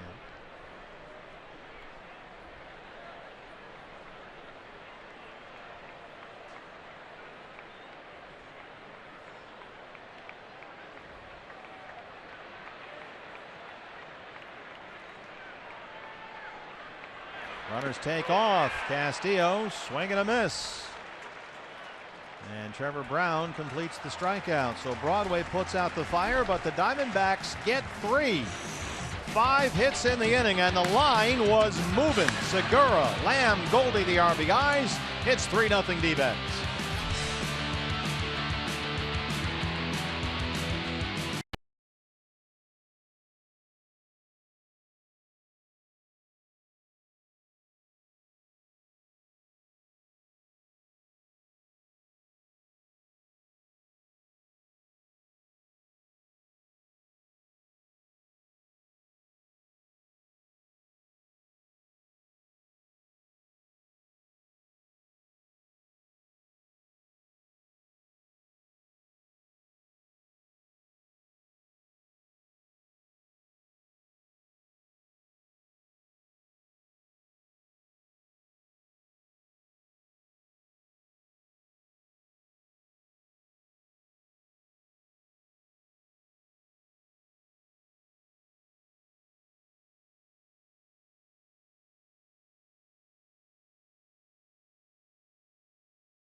The Gig Life high-speed highlights presented by Cox. Bob so far, Robbie Ray has given up just 3 singles. He's walked 2. He's punched out 5. Yeah, and were it not for a real tight strike zone, he might have a few more punch-outs in this ball game. Everything working tonight. He's used his slider to good effect to the lefties and the righties, and that fastball has been in and around the zone all night long. And now he's got a 3-0 lead as Angel Pagan leads off the Giant 5th. Robbie so far only 61 pitches, 38 strikes. So after a couple of bumpy moments there early, he has for the most part settled in. He has twice stranded 2 Giant base runners in the first and again in the 4th. And there's ball 1. Shutdown inning. This is a big one right here. Get your team back in that dugout as quickly as possible. Pagan struck out looking his first time up. Good partner, I was bemoaning the fact that the Diamondbacks just don't seem to have a lot of innings where they scored multiple runs. It's been 102 innings since they scored 3 or more in the same inning. And I don't think it's any coincidence that in that 5th inning, there's a strike. We saw the middle of the order guys start to keep that line moving. Peralta, Tomas, and there's the crooked number. Nice, like it. Behind on Pagan, 2 balls and 1 strike. Pagan a 3-hit night last night. That's in there for a strike, 2-2. Angel Pagan, including a strike 3 back in that 3rd inning, has taken a lot of hittable pitches tonight. Not sure if he's not picking the ball up well against Robbie Ray or just doesn't like him. Well, he's a switch hitter, and last year Pagan hit nearly 320 from the right-hand side. And Bruce Bochy went all in on the idea of moving Pagan, his longtime leadoff man, into the 9-hole and put him back-to-back with Denard Span, who's the new leadoff man and is on deck right now. And career splits for Pagan. Now, this has really worked out for the Giants. Just inside 3-2. So you've got Pagan up there now, and despite the fact he bats 9th is leading the league in runs scored. So that should tell you a lot about the idea that maybe hitting the pitcher 8th with the right guy in there in the 9th spot is a good idea.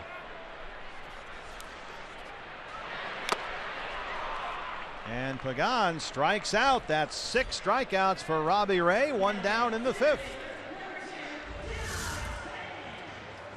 Well, you bring up a good point about the pitcher batting 8th and the hitter batting 9th. Pagan certainly has flourished in that role. Nick Ahmed has done a really nice job in the 9-hole when asked to do that.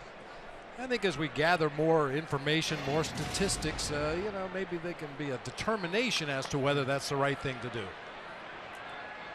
Well, Bochy said he likes the 2 speed guys back to back. So here's the other half of that equation. Denard Span, who walked his last time up and is 0 for 1. Interesting thing about Robbie Ray and his strikeouts, he's now got 6, as we said.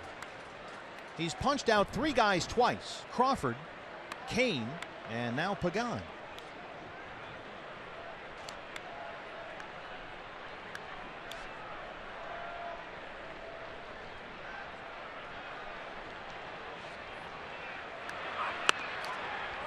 Just missed inside with a nice fastball. A ball and a strike. That's something Robbie does extremely well to both righties and lefties. Pitch that inside part of the plate. That one just off the inside corner. And a lot of lefties only throw to their arm side. They'll throw away to the righties, into the lefties. That one clips Denard Span. He'll head on down to first. Too far inside that time.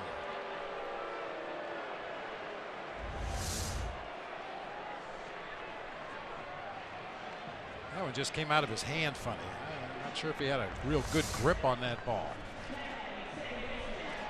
So a 1-out base runner for Joe Panik, who is 0 for 2. That's something that's been somewhat of an issue here in San Francisco over the years, because you have a persistent wind blowing. For a lot of pitchers, it's tough to keep moisture on their fingers and get a real good feel for the baseball. That sounds like the voice of experience talking. Well, yeah, I mean, we've seen it already in the first 2 games of this series. The pitchers go to their mouth an awful lot just to try to get a little bit of moisture on that index and middle finger so they have a real good feel for the baseball. Well, doesn't appear to have a good feel right now. That wind is howling out there to right center field. That's out toward the water. And you've got Panik, who has homered in each of his last 2 games. He homered off Archie Bradley last night here. In fact, that led off the 5th inning.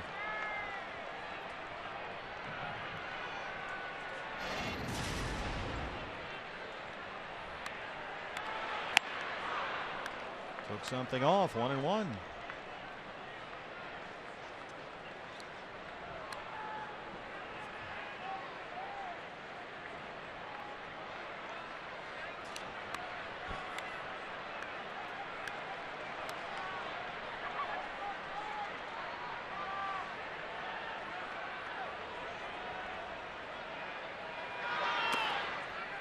I noticed behind home plate there, partner, the signage that the Giants have here at the ballpark, and it's like Captain Morgan back there. Yeah.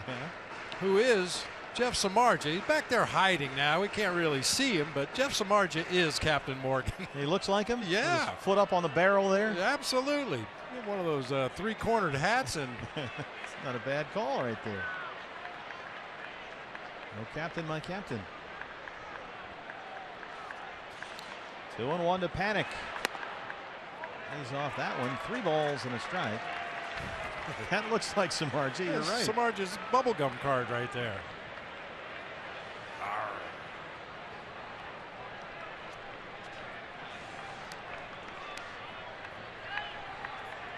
We go back home to Chase Field to play the Pirates this weekend. I like what you did there. Foul territory and drifting into the seats. A full count, 3-2.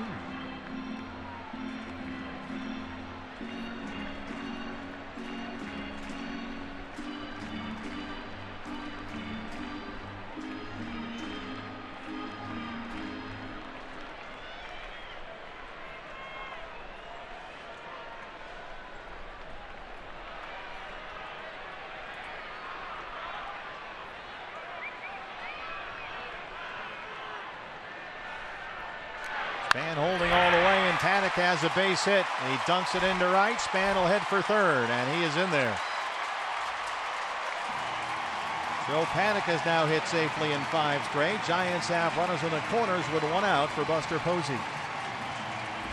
We talked about those 2 lefties at the top of the order, and Joe Panik hangs in really tough against a left-handed pitcher. Rips this one into right field, putting Giants on the corners. Now, how do you attack Posey here? I know you talked about this last night. You got to do something different every time, but you've got a threat going here with 1 out in the 5th. And Mike Butcher will have a word and maybe try and answer that very question. Posey has walked and hit into a fielder's choice to end the 3rd. Well, you definitely want to stay down. Keep the ball down. Hopefully get that ground ball at one of your infielders. They could possibly turn a double play to get out of this jam. But as far as the pitch sequence, spin the wheel. Yeah, I mean, Wellington Castillo has to really remember how they pitched Buster Posey every at bat in this series so far. Make sure you don't fall into any habits. First pitch fastball every time, or first pitch breaking ball every time, or a breaking ball every time you get to an 0-2 count. Just got to constantly mix it up against Buster Posey. And stay down.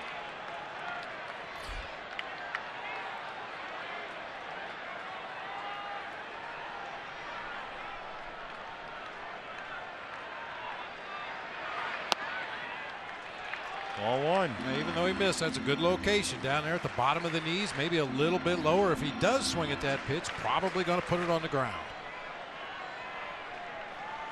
Buster Posey since 2012, 57 RBIs against the Diamondbacks. No major league player has more.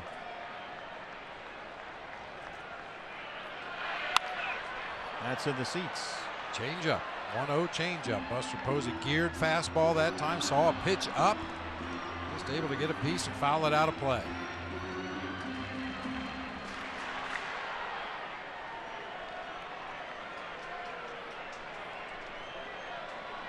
That changeup is becoming more and more a big weapon for Robbie Ray. He worked on it a great deal all spring long. Ball and a strike.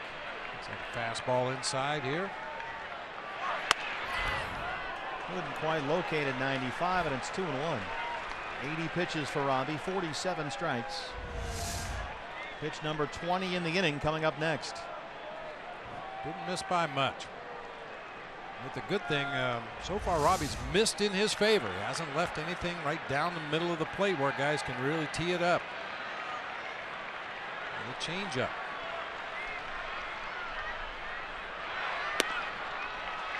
It's down and away. He struck out Pagan to open up the inning. Hit Span. Panik single. Now he's behind on Posey, 3-1. Pence on deck.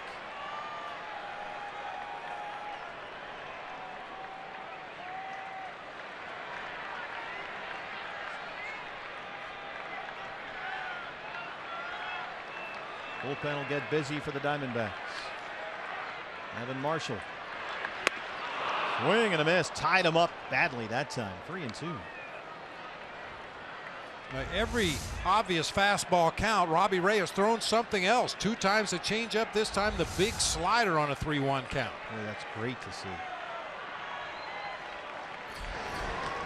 There's Evan Marshall, who was sensational in San Diego Sunday.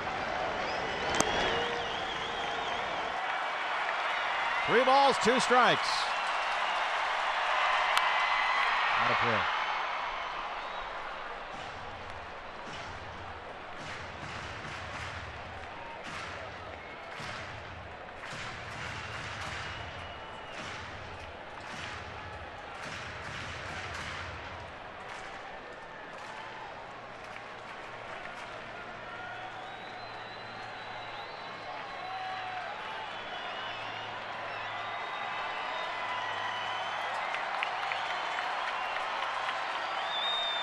Panik takes off. Posey strikes out, and the throw is in time. They got him.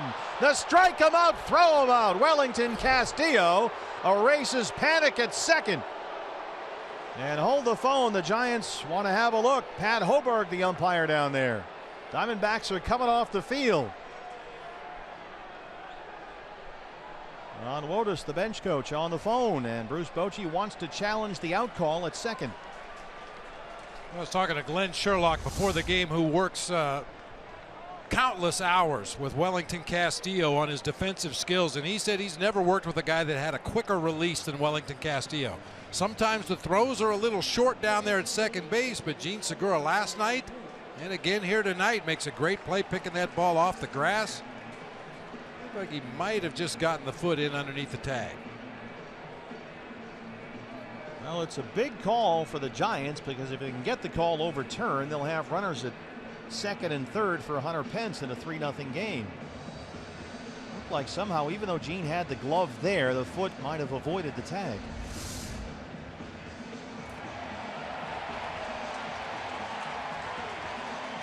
Boy, you'd love to get the double play to end the inning, but what a big pitch to Buster Posey in a tough situation. Boy, it's so good, Bob, to see Robbie Ray have conviction with that slider and that changeup in those counts. He is safe at second base.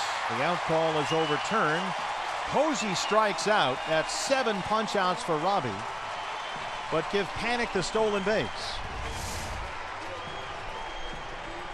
He just muscled him with a fastball right there, blew it right by him in the strike zone, and Wellington with that quick release at second base. The throw did short hop Jean Segura, but the theory is get it down there as quickly as you can, let the middle infielders mess with it. So still some real work left to do for Robbie Ray. He's got Span at third, Panik at second. 2 outs, and here's Pence, who is singled and grounded out. He's 1 for 2. Very careful here. You have a base open with Hunter Pence up there. Pence already has 1 hit in the ball game. Young Trevor Brown in the on-deck circle, he too had a base hit earlier in the ball game, but if you had your druthers, you'd much rather face Trevor Brown than Hunter Pence with runners in scoring position. Evan Marshall continuing to throw in the Diamondback bullpen. There's Brown on deck. 84 pitches for Ray, 50 strikes. Trying to get through 5.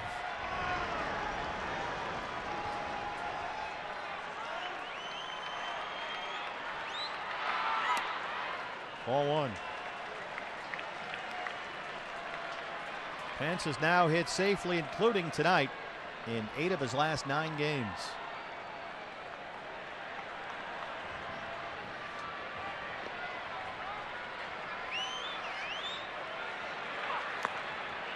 Two and 0.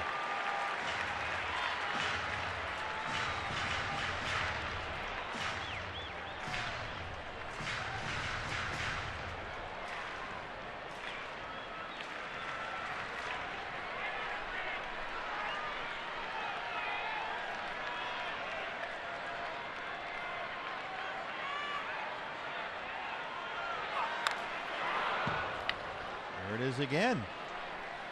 2-0 breaking ball gets Pence way out in front. He is constantly geared for fastball. He does make good adjustments, but fooled by this breaking ball in a 2-0 count.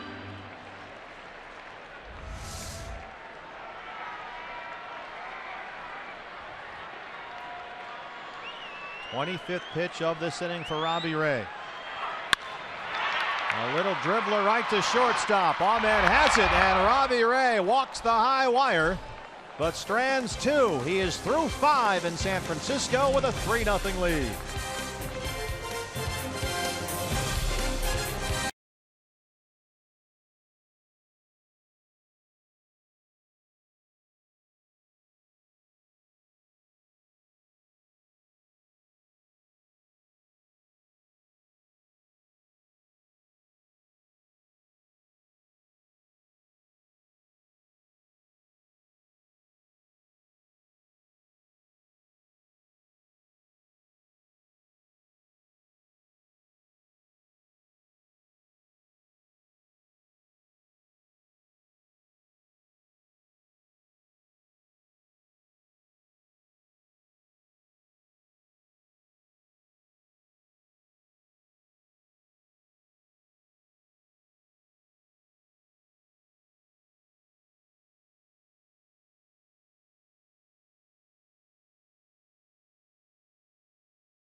4 hits, all singles. He leads at 3-0, and the Diamondback offense got it rolling in that 5th inning. It's our Jimmy John's high-speed delivery. Owings doubled, Segura singled, Lamb tripled, Goldie a sac fly, Peralta and Tomas had singles, and everybody in that 5th inning, Bob, was driving the bus. In the space of 7 batters, you had 5 base hits well struck, 1 sac bunt, 1 sac fly.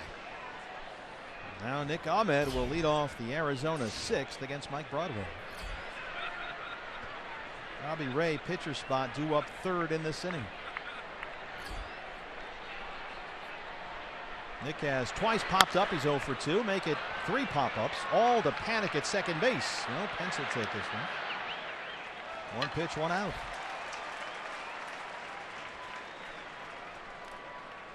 And here's CO, who doubled and scored to lead off that 5th inning. And Robbie Ray is out in the on-deck circle. Bullpen quiet right now for the D-backs.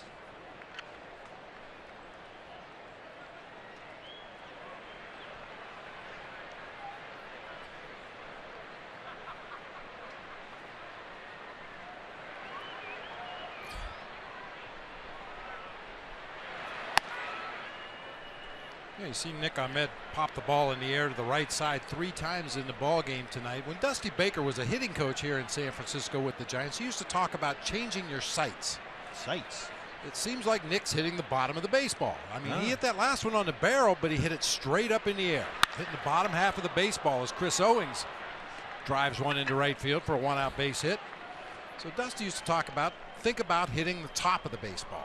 Now, it's not easy to do when it's coming in there at 95 miles an hour and moving, but sometimes just changing your sights on the ball itself. Don't just look at the middle of the baseball. Concentrate on trying to hit the top of the baseball. That'll turn some of those pop-ups back into line drives. Dusty's doing a tremendous job in Washington. The Nationals flying out of the gate, the old Dust Bowl.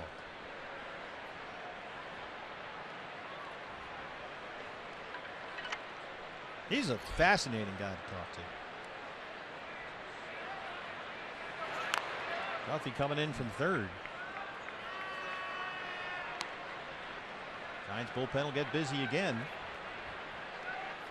Occasionally another reason for popping the ball up repeated at bats is you're overstriding a little bit. Sometimes when your stride gets a little too long, your swing path through the hitting zone drops down a little bit, and once again you catch the bottom part of the baseball and hit it high in the air.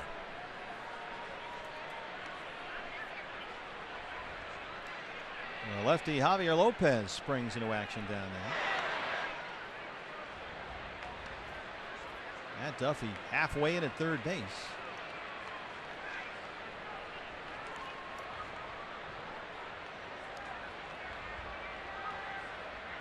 I figure Lopez is getting ready for Jake Lamb should the inning extend that far for the Diamondbacks.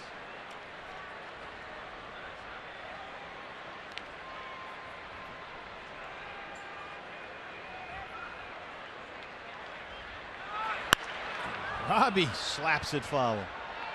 Good idea. He had Matt Duffy about halfway between 3rd and home right there. Low percentage play to try to get a bunt down, so he pulled the bat back and tried to slap it by him.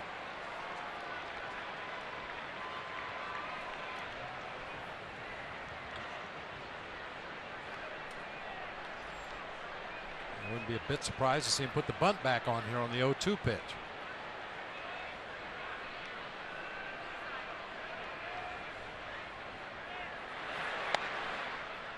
Pulls back and takes the ball, 1-2.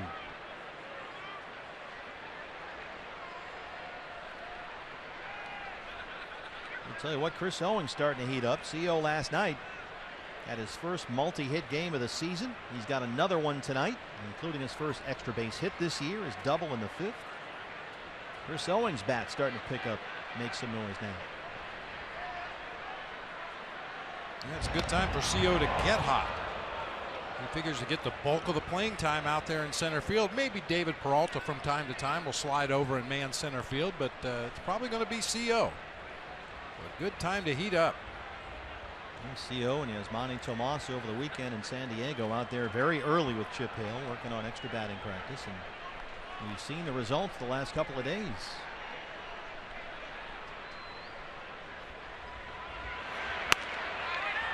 Good take there, 2-2.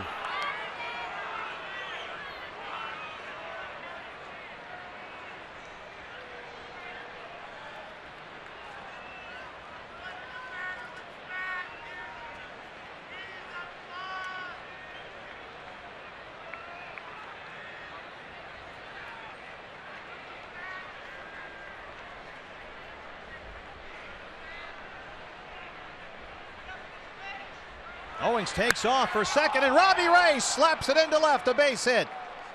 He pulled it off. That's a beautiful thing. I think Chris Owings had enough of a jump. He's probably going to steal second base, but Robbie Ray says, wait a minute. We get a base hit right here, put runners at first and second, and we got something cooking. And turn up the stove. Here's Segura.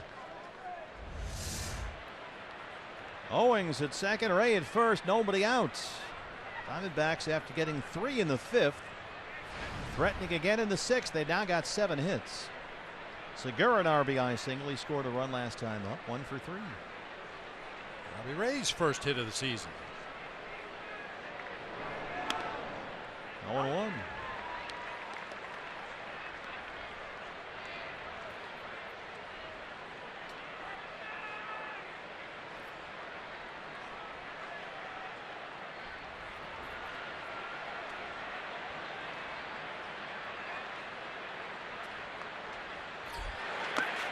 Segura really keeps those hands down low. He's almost below the waist with his hands. Talked a lot about that on the other side of the plate with Jake Lamb, but Gene really gets down there. Lopez figures to get Lamb with Jake on deck.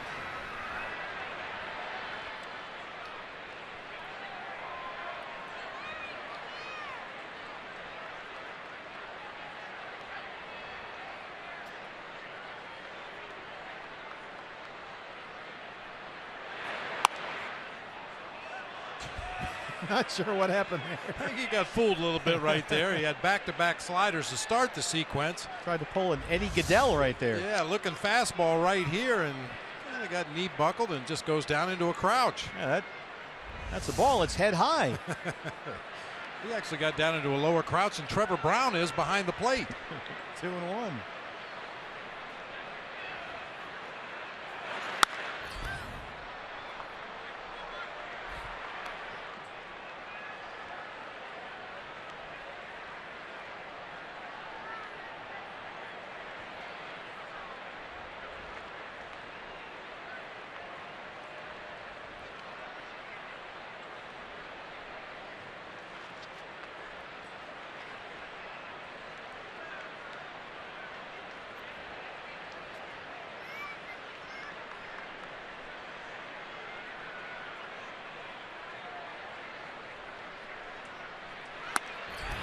Chase to battle in there and strikes out. 2 away.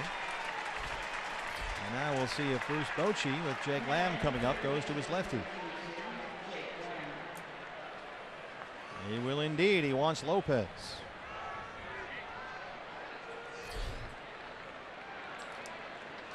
Diamondbacks have a threat. Javier Lopez coming in. Jake Lamb coming up. Back after this.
More here, Jake Lamb at the plate with a couple of teammates on base. Hey, when the D-backs win, you win at Papa John's. The day after every Diamondbacks win, you get 50% off your regular menu price online order at Papa John's.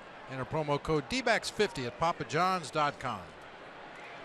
New pitcher for the Giants, the veteran left-hander Javier Lopez, who came on in the 11th inning last night and threw one pitch, retired Chris Herman. And he's on for the 8th time this year. Diamondbacks have 2 on and 2 out. Owings at second, Robbie Ray the pitcher at first, and here's Jake Lamb who looks at strike one. Jake has walked, grounded out, and hit an RBI triple.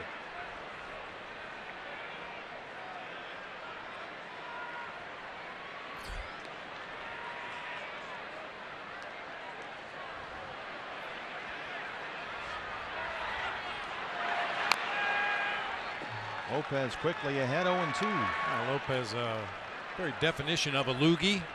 The lefty one-out guy. Yeah. Throughout his career, he's held left-handed hitters to a 205 average. Last season, it was 112. However, this year, lefties are 5 for 10 against Javier Lopez. Let's hope that trend continues. Well, this guy last year, 77 relief appearances, a 1.60 ERA.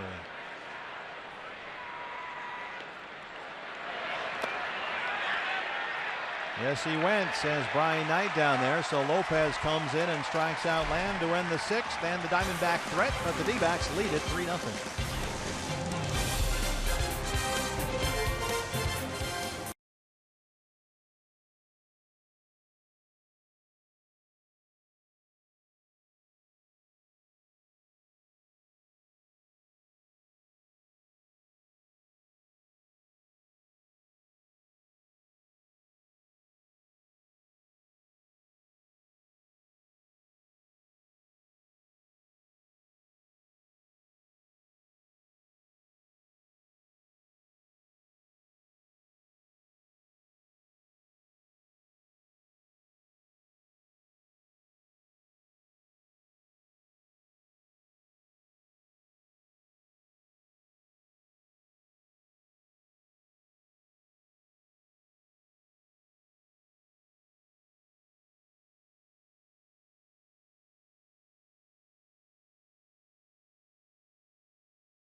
Lions 3-0. Hey, D-backs fans, we're excited to introduce 1893 from the makers of Pepsi Cola.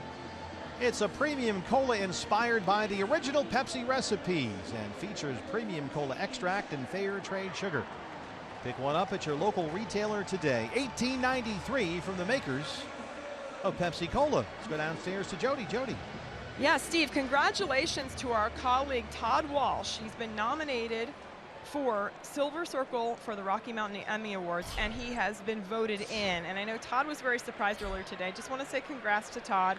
A couple of his colleagues did nominate him, and it's a Lifetime Achievement Award. And, you know, Todd, fantastic storyteller, really a historian of Valley sports as well. He's got so much Emmy hardware, but this is very special because it is basically a Lifetime Achievement Award for Todd. Trevor Brown flies out to center field, one away in the 6th. Congratulations to Todd Walsh. I hope those awards don't end up in the garage. Yeah, I was just thinking the same thing. You know, this stuff gets lost in there, and then you got guys going through it. Yeah, Todd does such a great job covering all the sports in the Valley. On the planes, on the buses, at the ballpark, in a restaurant. Of course, at a restaurant. Now, this was at the Gaslamp District. Oh, look at you two. We were both considerably younger then. Brandon Crawford has struck out twice. And both times looking. Broken bat, drives it to right field. Peralta's there. 2 pitches and 2 outs for Robbie Ray. This is just what the doctor ordered here. Oh, yeah. Got to work hard to get through that 5th inning, but 2 pitches, 2 outs here in the 6th, and we've talked about it a lot recently. You get 2 pitches, 2 outs, throw that next pitch right down the middle. Matt Duffy is almost required to take until he gets a strike in this at bat.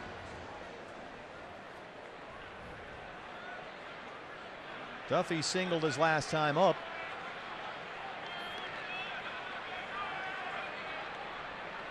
Pitcher spot is up next for the Giants. Big Mac Williamson in the on-deck circle, and Hunter Strickland is warming up in the San Francisco bullpen. D-backs about hit the Giants 7-4. They lead it 3-0.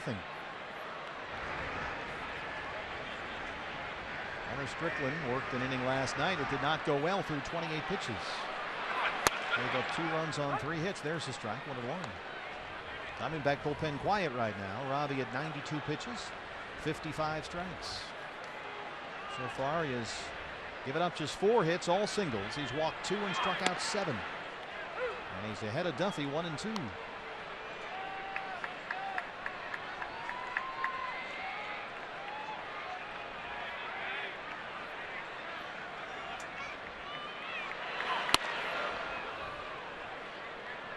Diamondbacks came in here last April, you may recall, and won 3 of 4. The pitching in that series for Arizona was outstanding. Robbie Ray has been equal to the task here tonight. Slapped foul down the right field line.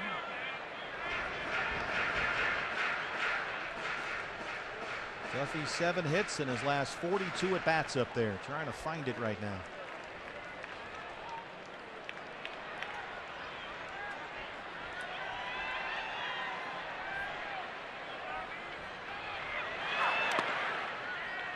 Full count 3-2. You get those 2 quick outs and then you go full on the 3rd hitter in the inning.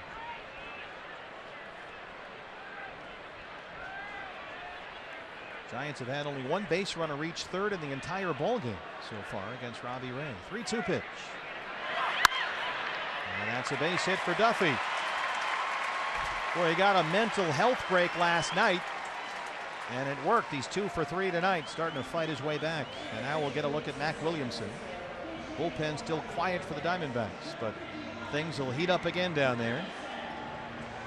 Andrew Chafin will start throwing.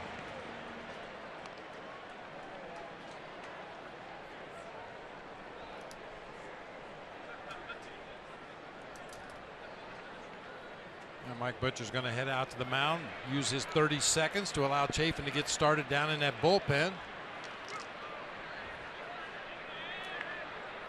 It'll be interesting to see how Chip plays this. And we know the script is with a lead in the 7th inning, you go to Clippard. The 8th inning, you go to Hudson. The 9th inning, you go to Ziegler if everything works out well. But Daniel Hudson threw 2 innings last night. Brad Ziegler threw an inning to get the save. And Brad Ziegler has worked a lot lately.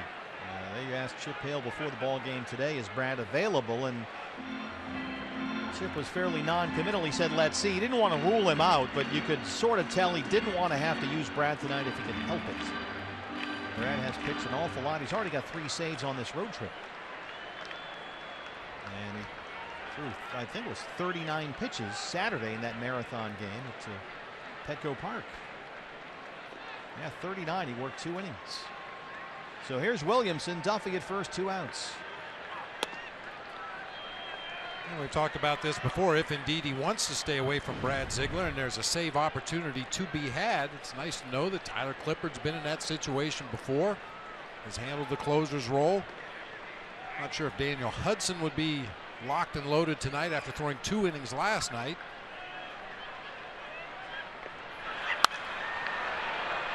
Maybe Evan Marshall becomes one of the 7th or 8th inning guys tonight to try to get the ball into the 9th. Well, Chip said today he's comfortable with any of the 3 at the back end closing. Clippard, Hudson, Ziegler, they've all done it before. He's comfortable with Chafin late in the game, Marshall late in the game. They like Bracho a lot. He came back up today. So they do have some options. And Robbie Ray just trying to get out of this sixth here. He's a strike away. Archie Bradley back to AAA Reno. Silvino Bracho called up to fortify the bullpen. They've had that Reno shuttle going back and forth with relief pitchers here all road trip long. They've had to. 100 pitches, 60 strikes. 1-2 on Williamson. Got him. Robbie Ray gets through 6 scoreless innings in San Francisco. He's got 8 strikeouts and a 3-0 lead.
Three to 0, top of the 7th inning. Hey fans, customize your own ticket package with a D-backs mini plan. Choose from big games including the Yankee series in May, bobblehead nights, holidays, or any combination you choose. You can buy now at dbacks.com.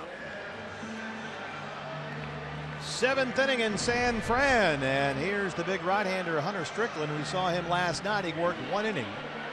Gave up 2 runs on 3 hits through 28 pitches, and he's out there tonight with an ERA of 5.06, his 7th appearance of the year. And he'll face the heads of state in the Diamondback order. Goldie, Peralta, Tomas, 3, 4, and 5. They lead it 3-0. Robbie Ray tonight has pitched to beauty. And he's come up with some big pitches when he's needed them as well. 6 scoreless innings, 4 hits, 2 walks, 8 strikeouts. Goldie drove in a run with a sac fly his last time up. He's 0 for 2. Against Hunter Strickland last night in that 8th inning, Goldie led it off with a base hit. David Peralta a base hit. Yasmani Tomas a base hit, and then 2 sac flies by Wellington Castillo and Nick Ahmed. Actually, Ricky Weeks, excuse me. Goldie's, we talk about extending some of these innings and having sustained rallies. Goldie's a sac fly back in the 5th inning was his first RBI since April 12th. That's a full week ago. And that middle of the order has sputtered a bit here, but things have started to pick up lately. 3-0. As an opposing team, you're always checking the stats of the teams that you're going to play next. You never get too far ahead of yourself, but it's human nature to look at the teams you're going to be playing next. And I'm sure Bruce Bochy loves it when he looks at the Diamondback stats coming into this series and saw that Goldie and some of the guys in the middle weren't quite doing what you're used to seeing them do. But the danger is, you know, they're going to heat up soon. Yep. 3-1. A bouncer over the mound. Crawford at shortstop. 1 away. Made a big mistake. Uh-oh.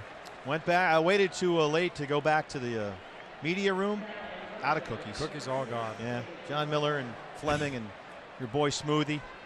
Bo, our able-bodied statistician, has the last one. I'm not going to have your last cookie. No, I appreciate it. But I noticed you didn't make that mistake. Oh, timing is everything in the media lunchroom. David Peralta. And the last batch was really fresh. Oh, man. All right. That's how it is. That's how it is.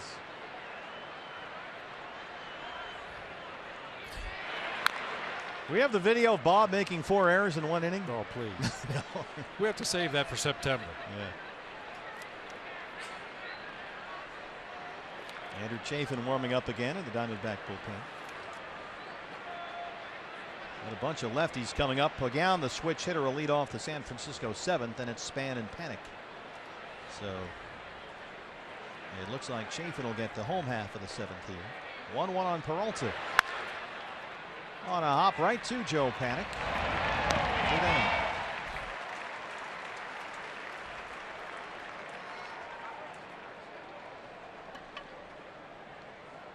Yasmani Tomas. Boy, Yasmani, Bob, really good at bats. His first 2 plate appearances, he worked the count full both times, got to 3-2, and took a pair of walks. And then he came up in the 5th against Kane and ambushed a first pitch fastball and had a base hit. He saw like 8 or 9 pitches in each of his first 2 at bats, drawing those walks. It's amazing what a couple of long balls in San Diego on a sunny Sunday afternoon will do for your confidence. Yasmani has now hit safely in 5 straight games.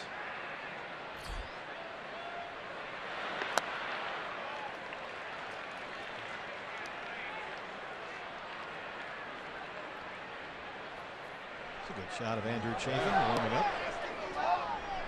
I can't imagine trying to track down a foul ball if you're an outfielder and navigate all that stuff out there. It's a great shot of it. You get an idea of what you've got to run up and over. Trying to find a baseball, all that stuff. Story's been told many times when they drew up the plans for this ballpark, and they showed it to some baseball people. And Bob Lillis, who was the bench coach under Roger Craig, one of the first things he said when he saw the plans for the stadium, where's the bullpen? They neglected to make an area for the pitchers to warm up.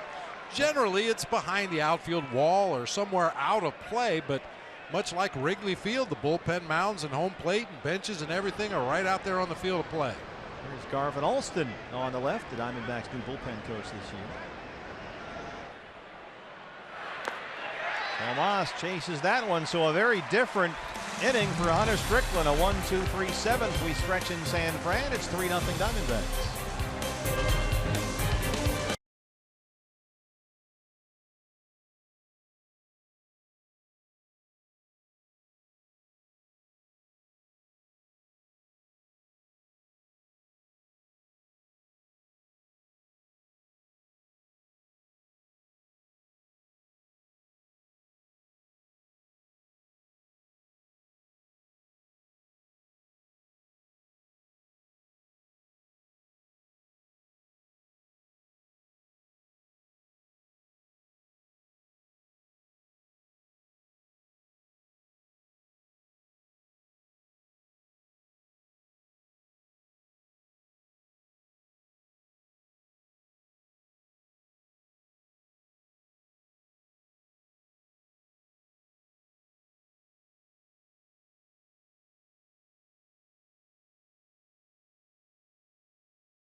Fans catch the D-backs and the Cardinals series at Chase Field next week, April 25th through the 28th. You can get a lower level ticket, a Subway sandwich, and a Pepsi for only $25. Get your tickets at dbacks.com. 3-0 Diamondbacks, your Arizona Federal Credit Union pitching change. It's the left-hander Andrew Chafin, who is on for the 8th time this year. Andrew's ERA for the year, just over 5. And here he is, scoreless baseball in 5 of his last 6 appearances. Boy, and what a great outing by Robbie Ray tonight. We said this was a big outing for him. He needed to pound that strike zone, and boy, did he ever. 8 punch-outs. He only walked a couple of batters. And he got into mini jams a couple of times, and every time he found a way to get out of it. So he made some big pitches. Angel Pagan leads it off against Chafin. This one is headed toward the corner near the seats, and it just does get in there. You run out of room down there in the corners rather quickly. There is some room around the bullpen area, but as you get farther down the right and left field line, that retaining wall is very close to the foul line.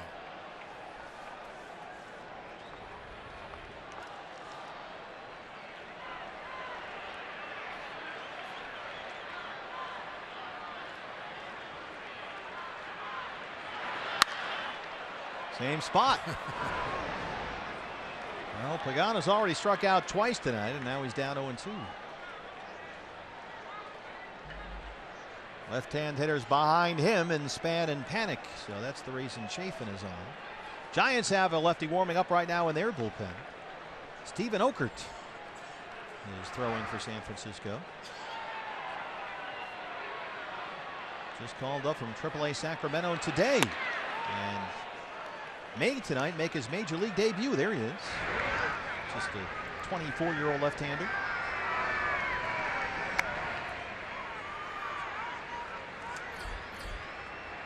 Giants have real bullpen problems too. Heston was sent down to the minor leagues. Contos put on the DL. Swing and a miss. Pagan strikes out for the 3rd time in 3 at-bats tonight. And Chafin has one away in the 7th. It's about as bad as I've ever seen Angel Pagan look in 3 straight at-bats against left-handed pitching. Normally he's a much better contact hitter from the right side of the plate, but really flailing away tonight. Were the lower portions of the Giant order. Crawford, the pitcher spot, and Pagan have struck out 8 times. Span has lined out, walked, and been hit by a pitch.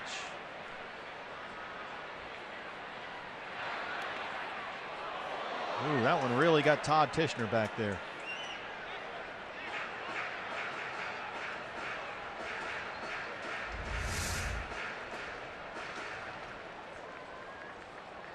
It rolled right up Wellington Castillo. Yeah, well, he kind of turned to the side. Just tried to backhand it, knock it down. He didn't want to get hit with it. Better you than me. That's right. Mr. Umpire, sir.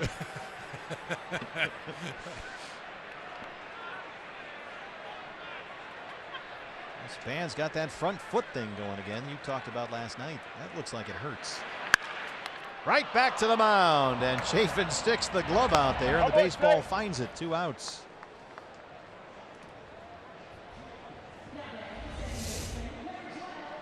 They have a saying in the dugout, that ball caught him. He stuck his glove out there. Nick Ahmed probably makes that play coming across from his shortstop position, but a nice job by Andrew Chafin fielding his position. Well, he's got that new sheriff in town mustache going. Yes, he does. And Andrew is taken and wearing his cowboy hat all the time now. I mean, we had the evening on the diamond, and we all dress up in a cowboy theme for that. Andrew showed up with little pretend guns and a lasso and spurs and a big hat. He went all in. But ever since evening on the diamond, he has worn that big cowboy hat everywhere he goes, on the road, at home. On the buses, on the plane, in the hotel lobbies. It's kind of funny. But with that mustache, he looks like Wyatt Earp or somebody. 0-1 on Joe Panic, who singled his last time up.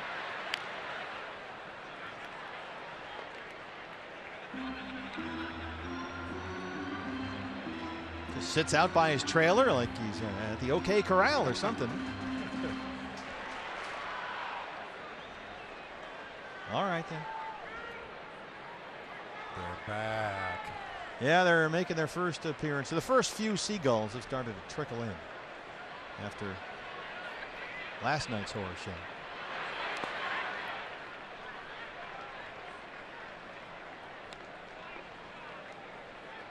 And the later we got last night, the more birds showed up. Went to a ball game and an Alfred Hitchcock movie broke out. Is there an ornithologist in the house?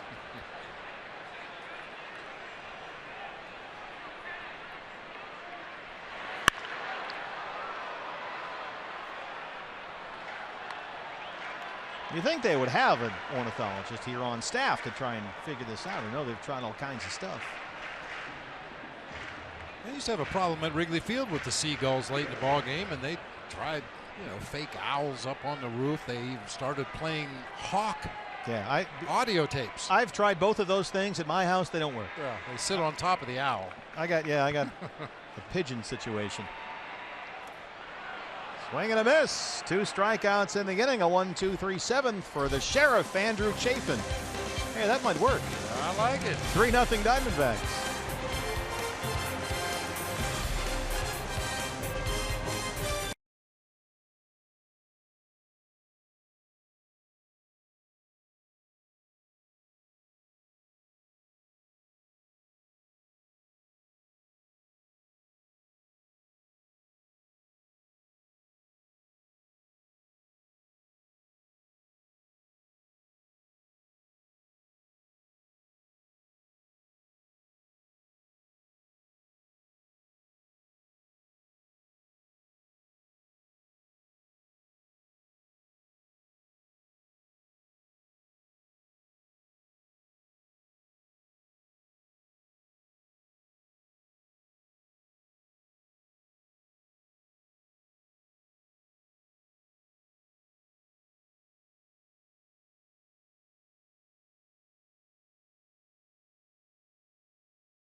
Diamondbacks maintain their 3-0 lead.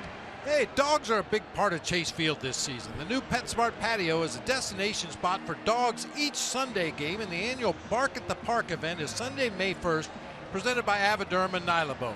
Bring your furry friend to the D-backs versus Rockies game on May 1st, and you'll even be able to stroll the field with your dog before the game. Pre-register now online at dbacks.com/barkatthepark. No pandas, please, but no. Dogs are more than welcome. 8th inning in San Francisco, and the new pitcher for the Giants making his major league debut. It's the 24-year-old left-hander, Steven Okert, out of Rowlett, Texas, and the University of Oklahoma. A 4th-round pick by the Giants 4 years ago. And his first major league batter is the D-backs catcher, Wellington Castillo. Steven Okert called up today, and this is his big league debut. Big strikeout numbers at the minor league level for Steven Okert. Our first look at it.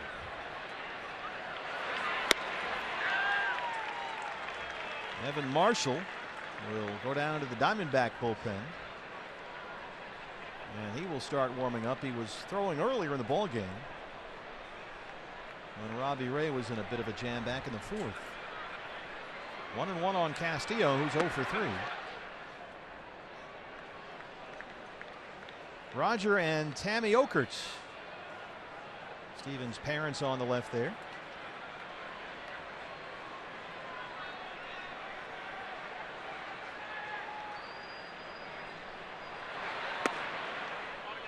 Now they got the good seats down there, sitting with Larry Baer, the Giants president and CEO. There's Larry in the back.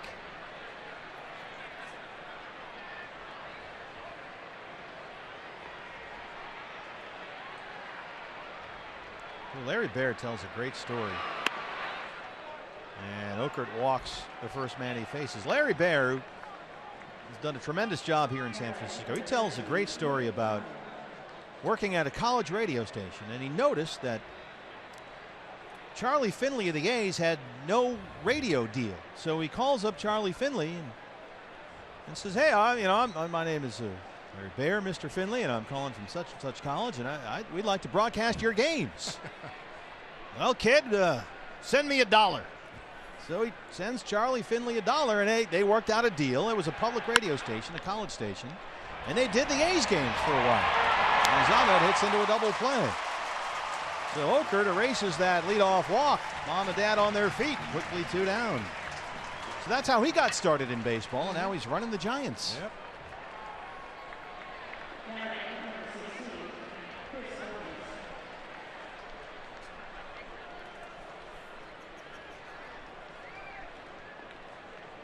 Chris Owings, CO, has been walked intentionally, doubled and scored and singled. He's 2 for 2.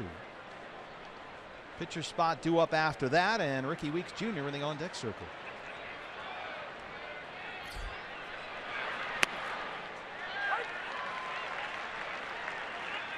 It's funny, Larry Baer was telling that story. He says, imagine calling up the owner of a team today. But he called up Charlie Finley, and somebody named Marge answers the phone, and there's Mr. Finley there. Yeah, hold on. Charlie! There's a kid on the phone! And that's how he got the deal done. High fly ball, center field for Span. Now Stephen Okert, Mom and Dad in the house. He's a big leaguer now. Diamondbacks lead it 3-0.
Marine boy Robbie Ray was outstanding tonight. 6 scoreless innings. He walked only 2, had 8 strikeouts. Diamondbacks exploded after going hitless through the first 4 innings against Matt Cain for a 3-run 5th, and they lead it 3-0.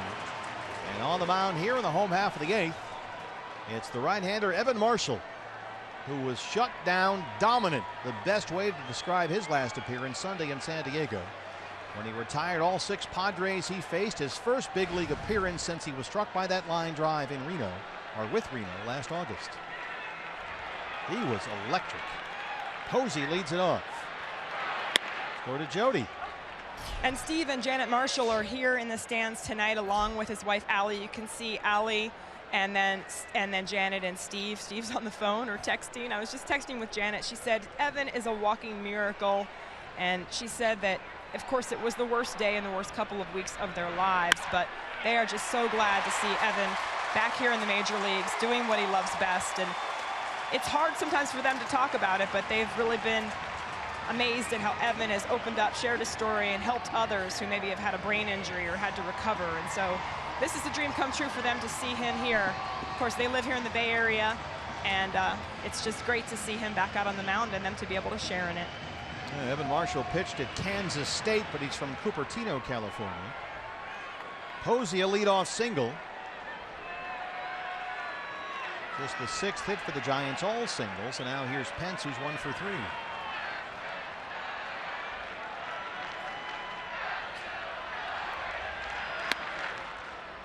Well, Evan just overpowered the Padre hitters Sunday. As good as he's ever looked. 6 up, 6 down. He worked 2 innings. 3 ground ball outs, 2 strikeouts, 23 pitches, 18 strikes.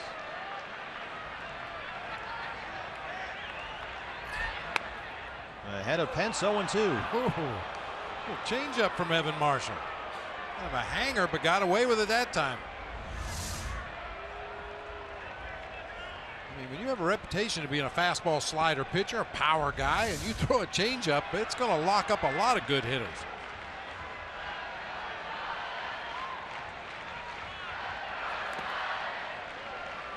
Yeah, that outing against San Diego, pitchers, you have a term, the ball's coming out of my hand well. Yeah. I feel like it's really coming out of my hand well. It looked like he was just placing the ball in the catcher's glove all afternoon. Well, he showed this spring a very good fastball with hard sink. He can be a ground ball machine at times. And a changeup and curveball as well. 1-2 now on Pence.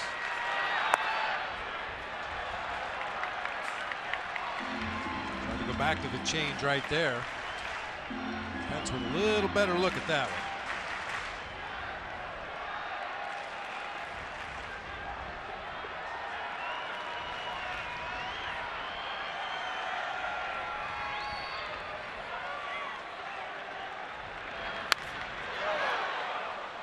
Emergency. By the way, did you hear that earthquake drill this morning? Yes, I did.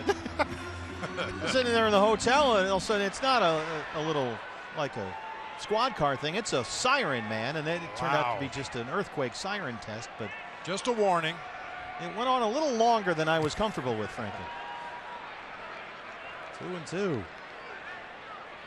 Try not to sound any alarm bells here. Double play ball. Ahmed for 1. Segura for 2. They roll it. Evan Marshall has that sinker working. He erases the leadoff single. 2 down in the 8th. Boy, and that double play has more of an effect than just 2 outs. Buster Posey led it off with a base hit. You got the sharp part of the Giants lineup coming up, and Evan throws that ground ball. Diamondbacks are able to turn it. That really takes the wind out of the Giants' sails right there. 2 down for Trevor Brown, the catcher tonight. He singled in the 4th, 1 for 3. He has homered 3 times this year. In fact, his first 3 hits this season were home runs. Swing and a miss, 0-1. Well, you know, Goldie makes such a great pick down there at first base in those plays all the time. We don't even acknowledge it anymore because it's just routine, but he's a magician down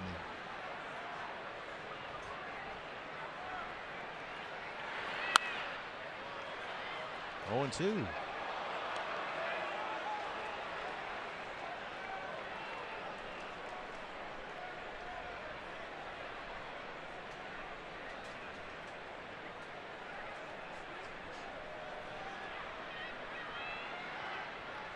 Marshall's wife Allie there on the left, mom and dad.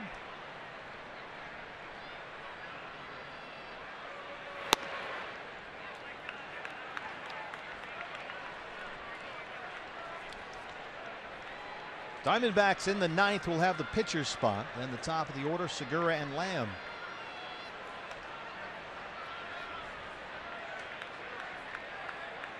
One and 2 on Trevor Brown.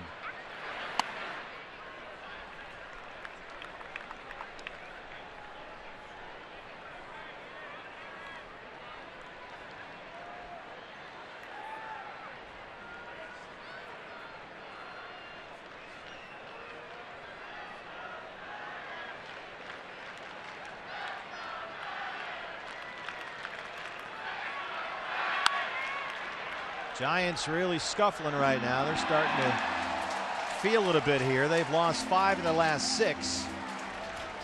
And a loss tonight would drop the Giants below 500 for the first time since May of last year. In fact, if this score holds up, both these teams, the D-backs and the Giants, will be 7-8 on the year.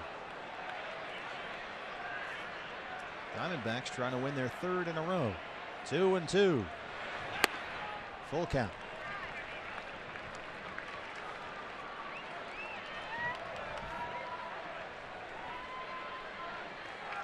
The Dodgers and the Rockies both lost already tonight. Nice. Both those teams began today tied for first in the NL West. 3-2 pitch. Ball 4. So Marshall will work to Brandon Crawford.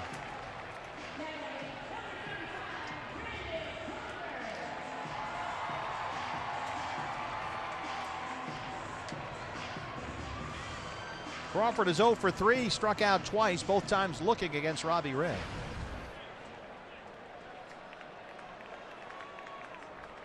.239 on the year, a pair of home runs.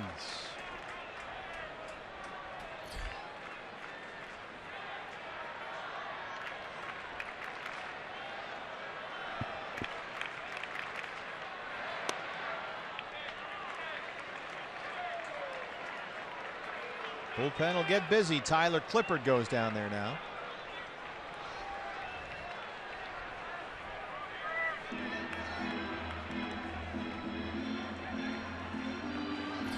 Clippard comes into this ball game. It could possibly involve a double switch because the pitcher spot is due up first for the Diamondbacks in the top half of the 9th inning.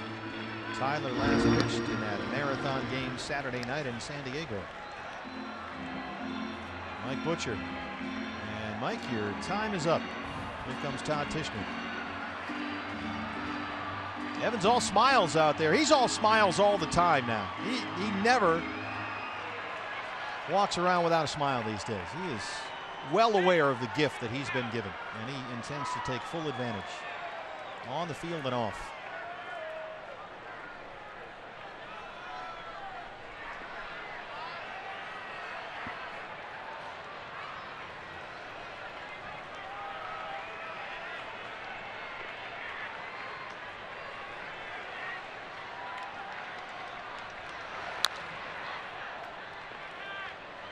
And again, Chip Hale told us before the game today he wouldn't rule out Brad Ziegler, but Brad has pitched a lot lately. He'd like to not use him if he could. He's comfortable, certainly, with Clippard closing games. In fact, Tyler Clippard started last year as the closer for the Oakland A's just across the bay here. But Brad has already saved 3 games on this road trip. So if you could save him a night here, you'll do it. 1-1 on Crawford. Evan having problems now throwing strikes.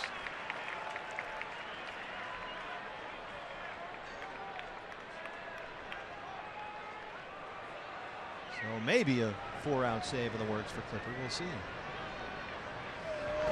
4-1 on Crawford. Brown at first. 2 outs. Duffy on deck.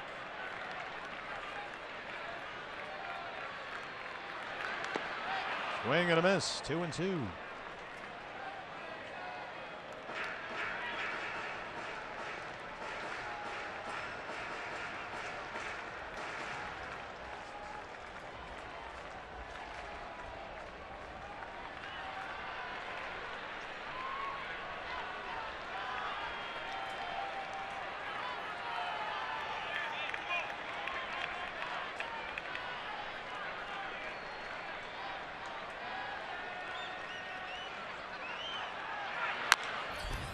A high bouncer. Evans got it. He flips to Goldie. A little shovel pass there ends the inning. And the Giant threat. Applause, applause. The Marshalls in the house. Diamondbacks lead at 3-0. Way to go. That's my boy.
3-0. Hey fans, the Fox Sports Arizona Fan Express presented by Cox Communications.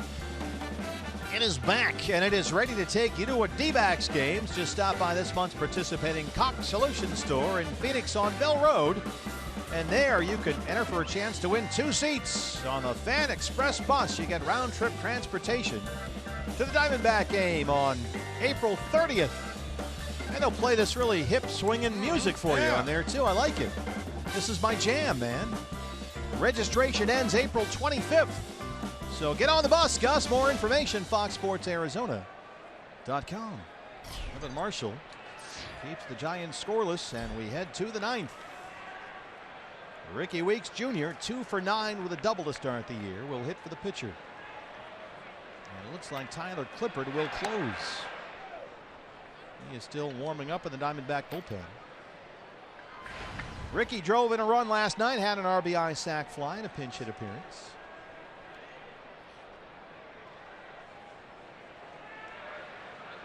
That's like cool 70s game show music, you know?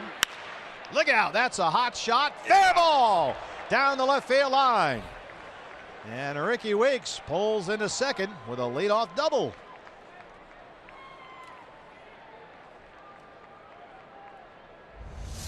Good to see Ricky Weeks heating up a little bit. Not an easy thing to do when you're used to being an everyday player, getting 4 or 5 at bats against live pitching every day, and find yourself as a utility player, pinch hitter.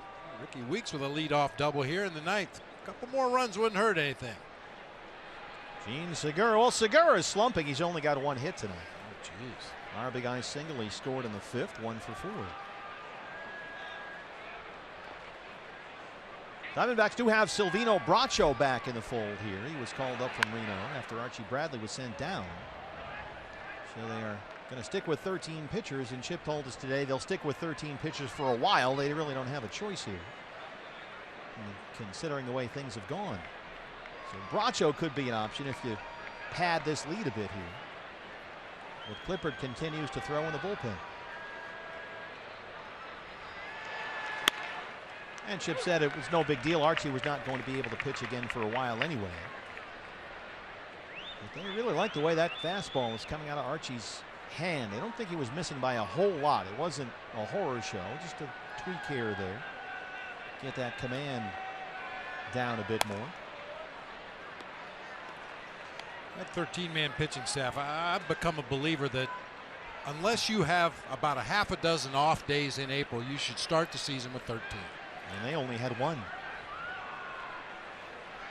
Starting pitchers, even the guys that are veterans, it's tough to get deep into the ball game early in the season. Matt Duffy coming in from third, got to hurry, and he throws out Segura. Ricky Weeks advances 90 feet. Well, you had all those short outings to begin the year, and then Shelby Miller, who was throwing in the bullpen here this afternoon, a side session for Shelby, scraped his knuckles on the mound there in San Diego and couldn't finish the 2nd inning. And the Diamondbacks wound up playing, what, 5.5 hours. There's Silvino Bracho, and he'll start throwing down there as well. So it's just been a recipe for disaster, kind of a perfect bullpen storm. And you think about spring training for the relief pitchers, you know, most of them only go back-to-back once or twice before spring training is over, and then suddenly the regular season starts and you have a bunch of close winnable games early in the season and you want to go to your guys, but they just haven't been used that way in spring training. Back-to-back days is usually the most a relief pitcher will do in spring training, so you've got to find other alternatives if you have a string of close games. Infield in with Jake Lamb at the plate against the lefty Okert, who's making his major league debut. Jake has walked, hit an RBI triple, and scored a run. He's 1 for 3.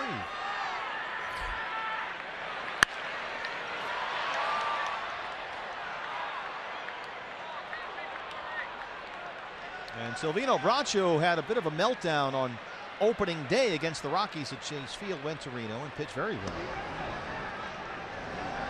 Picked up a couple of saves, in fact, for Phil Nevin with the Aces.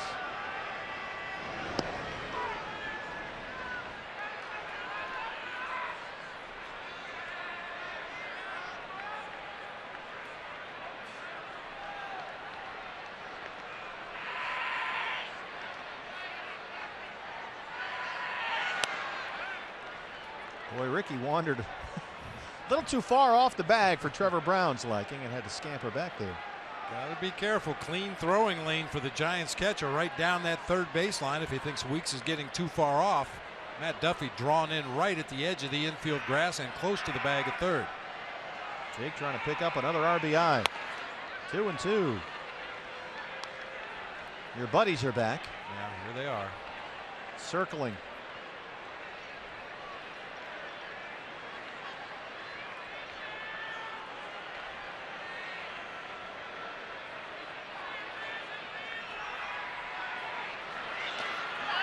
Waves at that one.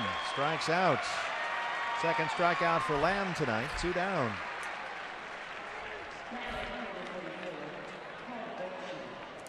That's the first major league strikeout for rookie Steven Okert. There are his parents. Texas native. Here's another native Texan, Paul Goldschmidt, who will get the free pass here. With the lefty Peralta on deck.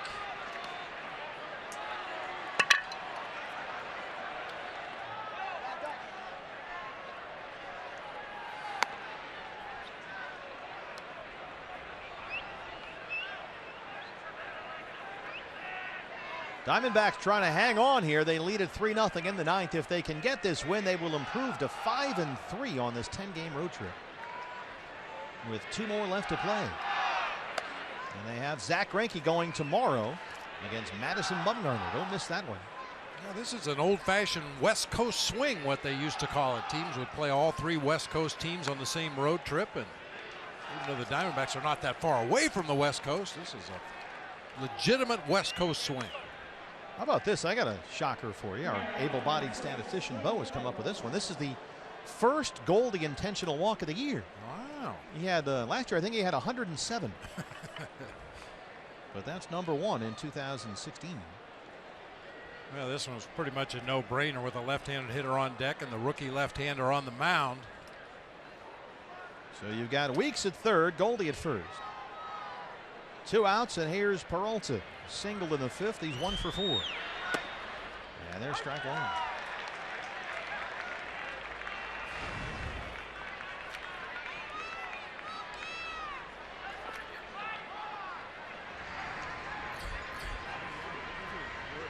Derek Law, the right-hander, starts warming up. He pitched last night for the Giants. I grew up on the East Coast, so the West Coast swing meant you couldn't watch any games because they were on in the middle of the night. You'd hear West Coast swing. Oh, well, I won't get to watch the games for 10 days, 2 weeks. It's a school night. Goldie, by the way, 29 intentional walks last year. And Okert gets the strikeout. So the Diamondbacks go to the bottom of the ninth with a 3-0 lead in San Francisco.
Diamondbacks trying to make it 2 in a row.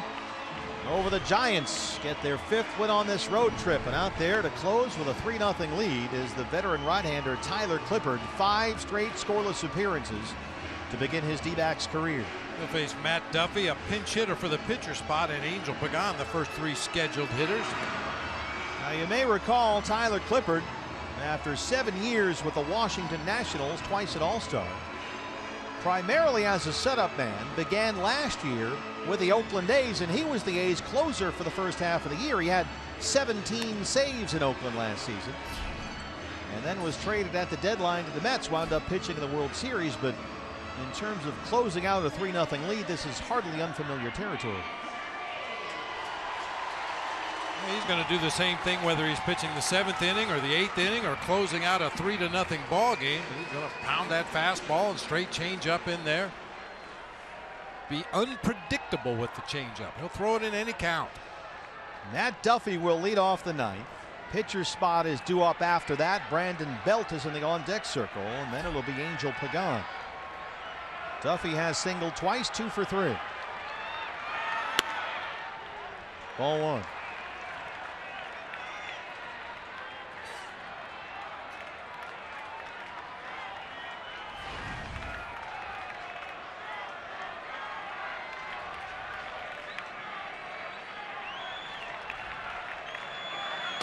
Well, you saw Matt Duffy look down the third baseline, saw Jake Lamb playing several steps behind the bag at third, and thought about bunting for a base hit just to get on. Jake about a step or 2 behind the bag right now, creeping in a bit. 2-0. There's a strike. Tyler Clippard outstanding last year. A's and Mets, 69 appearances, a 2.92 ERA.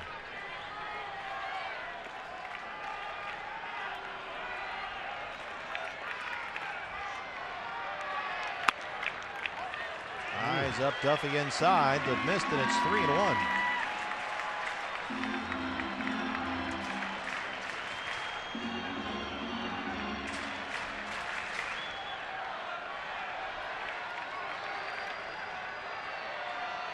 Belt will hit for the pitcher. Walked him.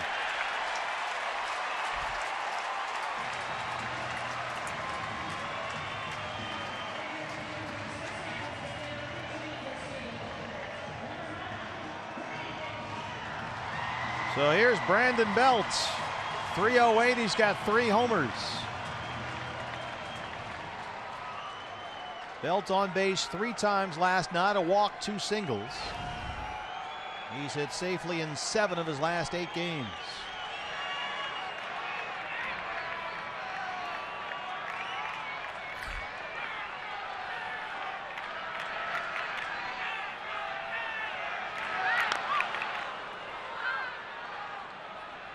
Immediately signaled foul by Todd Tischner back there, so it's 0-1.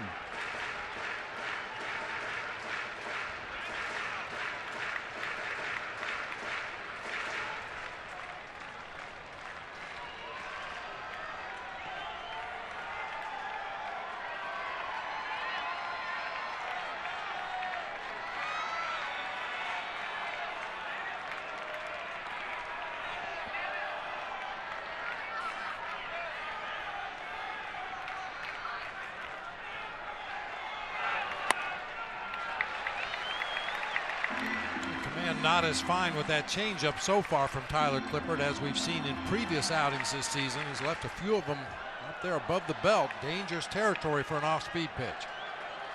7 pitches, only 2 strikes.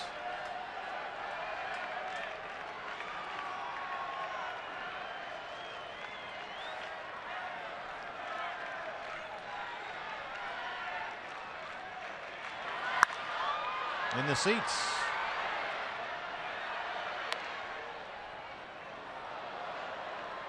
Brandon Belt 0 for 2 lifetime against Tyler Clippard with a strikeout. The on-deck hitter, Angel Pagan, 2 for 16 lifetime. He struck out 7 times against Tyler Clippard. Pagan's already struck out 3 times tonight. Twice against Robbie Ray, once against Andrew Chafin, both lefties.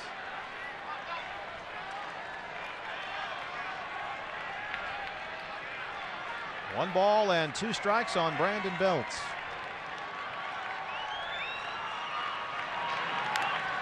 Just did get a piece. A different look that time from Tyler Clippard. The big curveball. He mostly lives and dies with that fastball changeup combination, but to a lefty, he'll drop that curveball in there from time to time. Belt just gets a piece of it.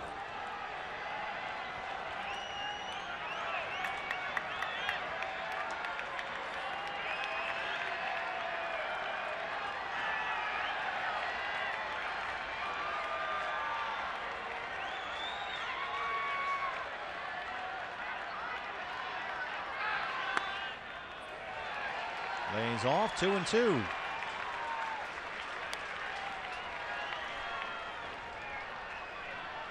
Well, you were talking, Bob, about pitchers trying to keep their hands moist. Tyler Clippard really working to do that here tonight.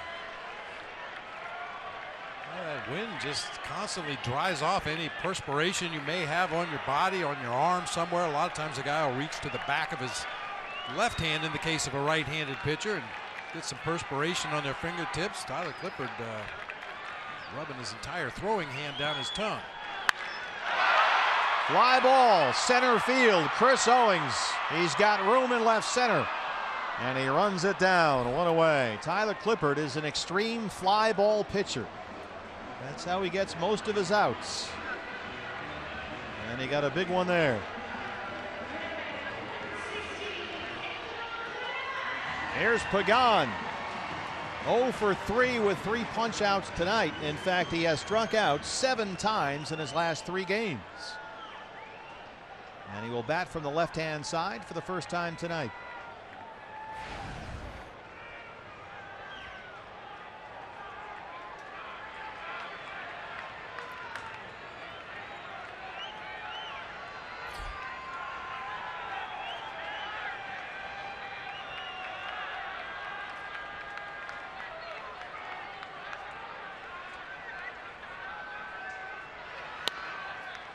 And again, Tyler Clippard falls behind 1-0.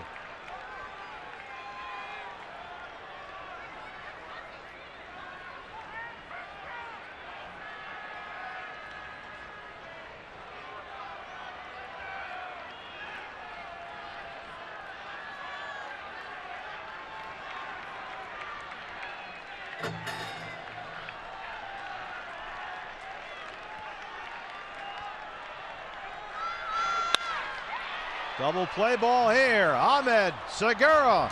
And Pagan beats it out. Those knees are in much better shape. Angel Pagan running a lot better this year than we've seen him the last 2 years. And he keeps the game alive.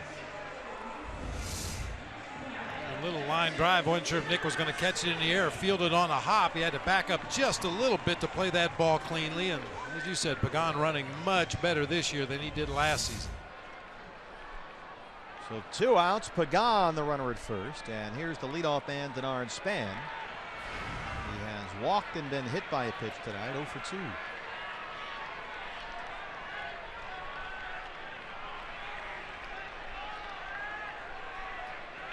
A couple of former Washington Nationals teammates going head-to-head right here.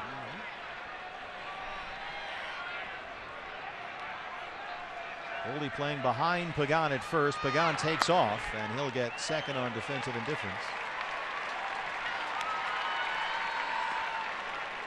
You've heard me say it before. Anybody with a bat in their hands is dangerous, but you'd really like to end this game sometime the next couple of hitters here before you get down to Buster Posey and Hunter Pence again. Yeah, you got the 3 Ps coming up after Span here. Panik, Posey, Pence.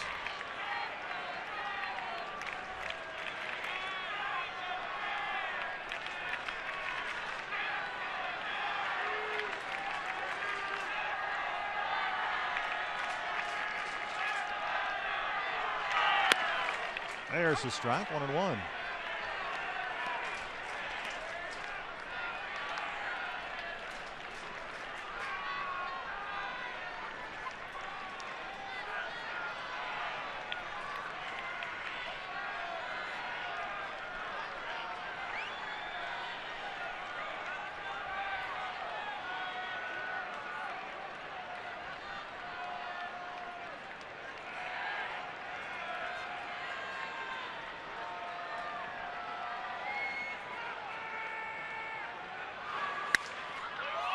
Little roller to second base, and that'll do it. Gene Segura throws out Span. Tyler Clifford, 6 straight scoreless appearances to begin his season.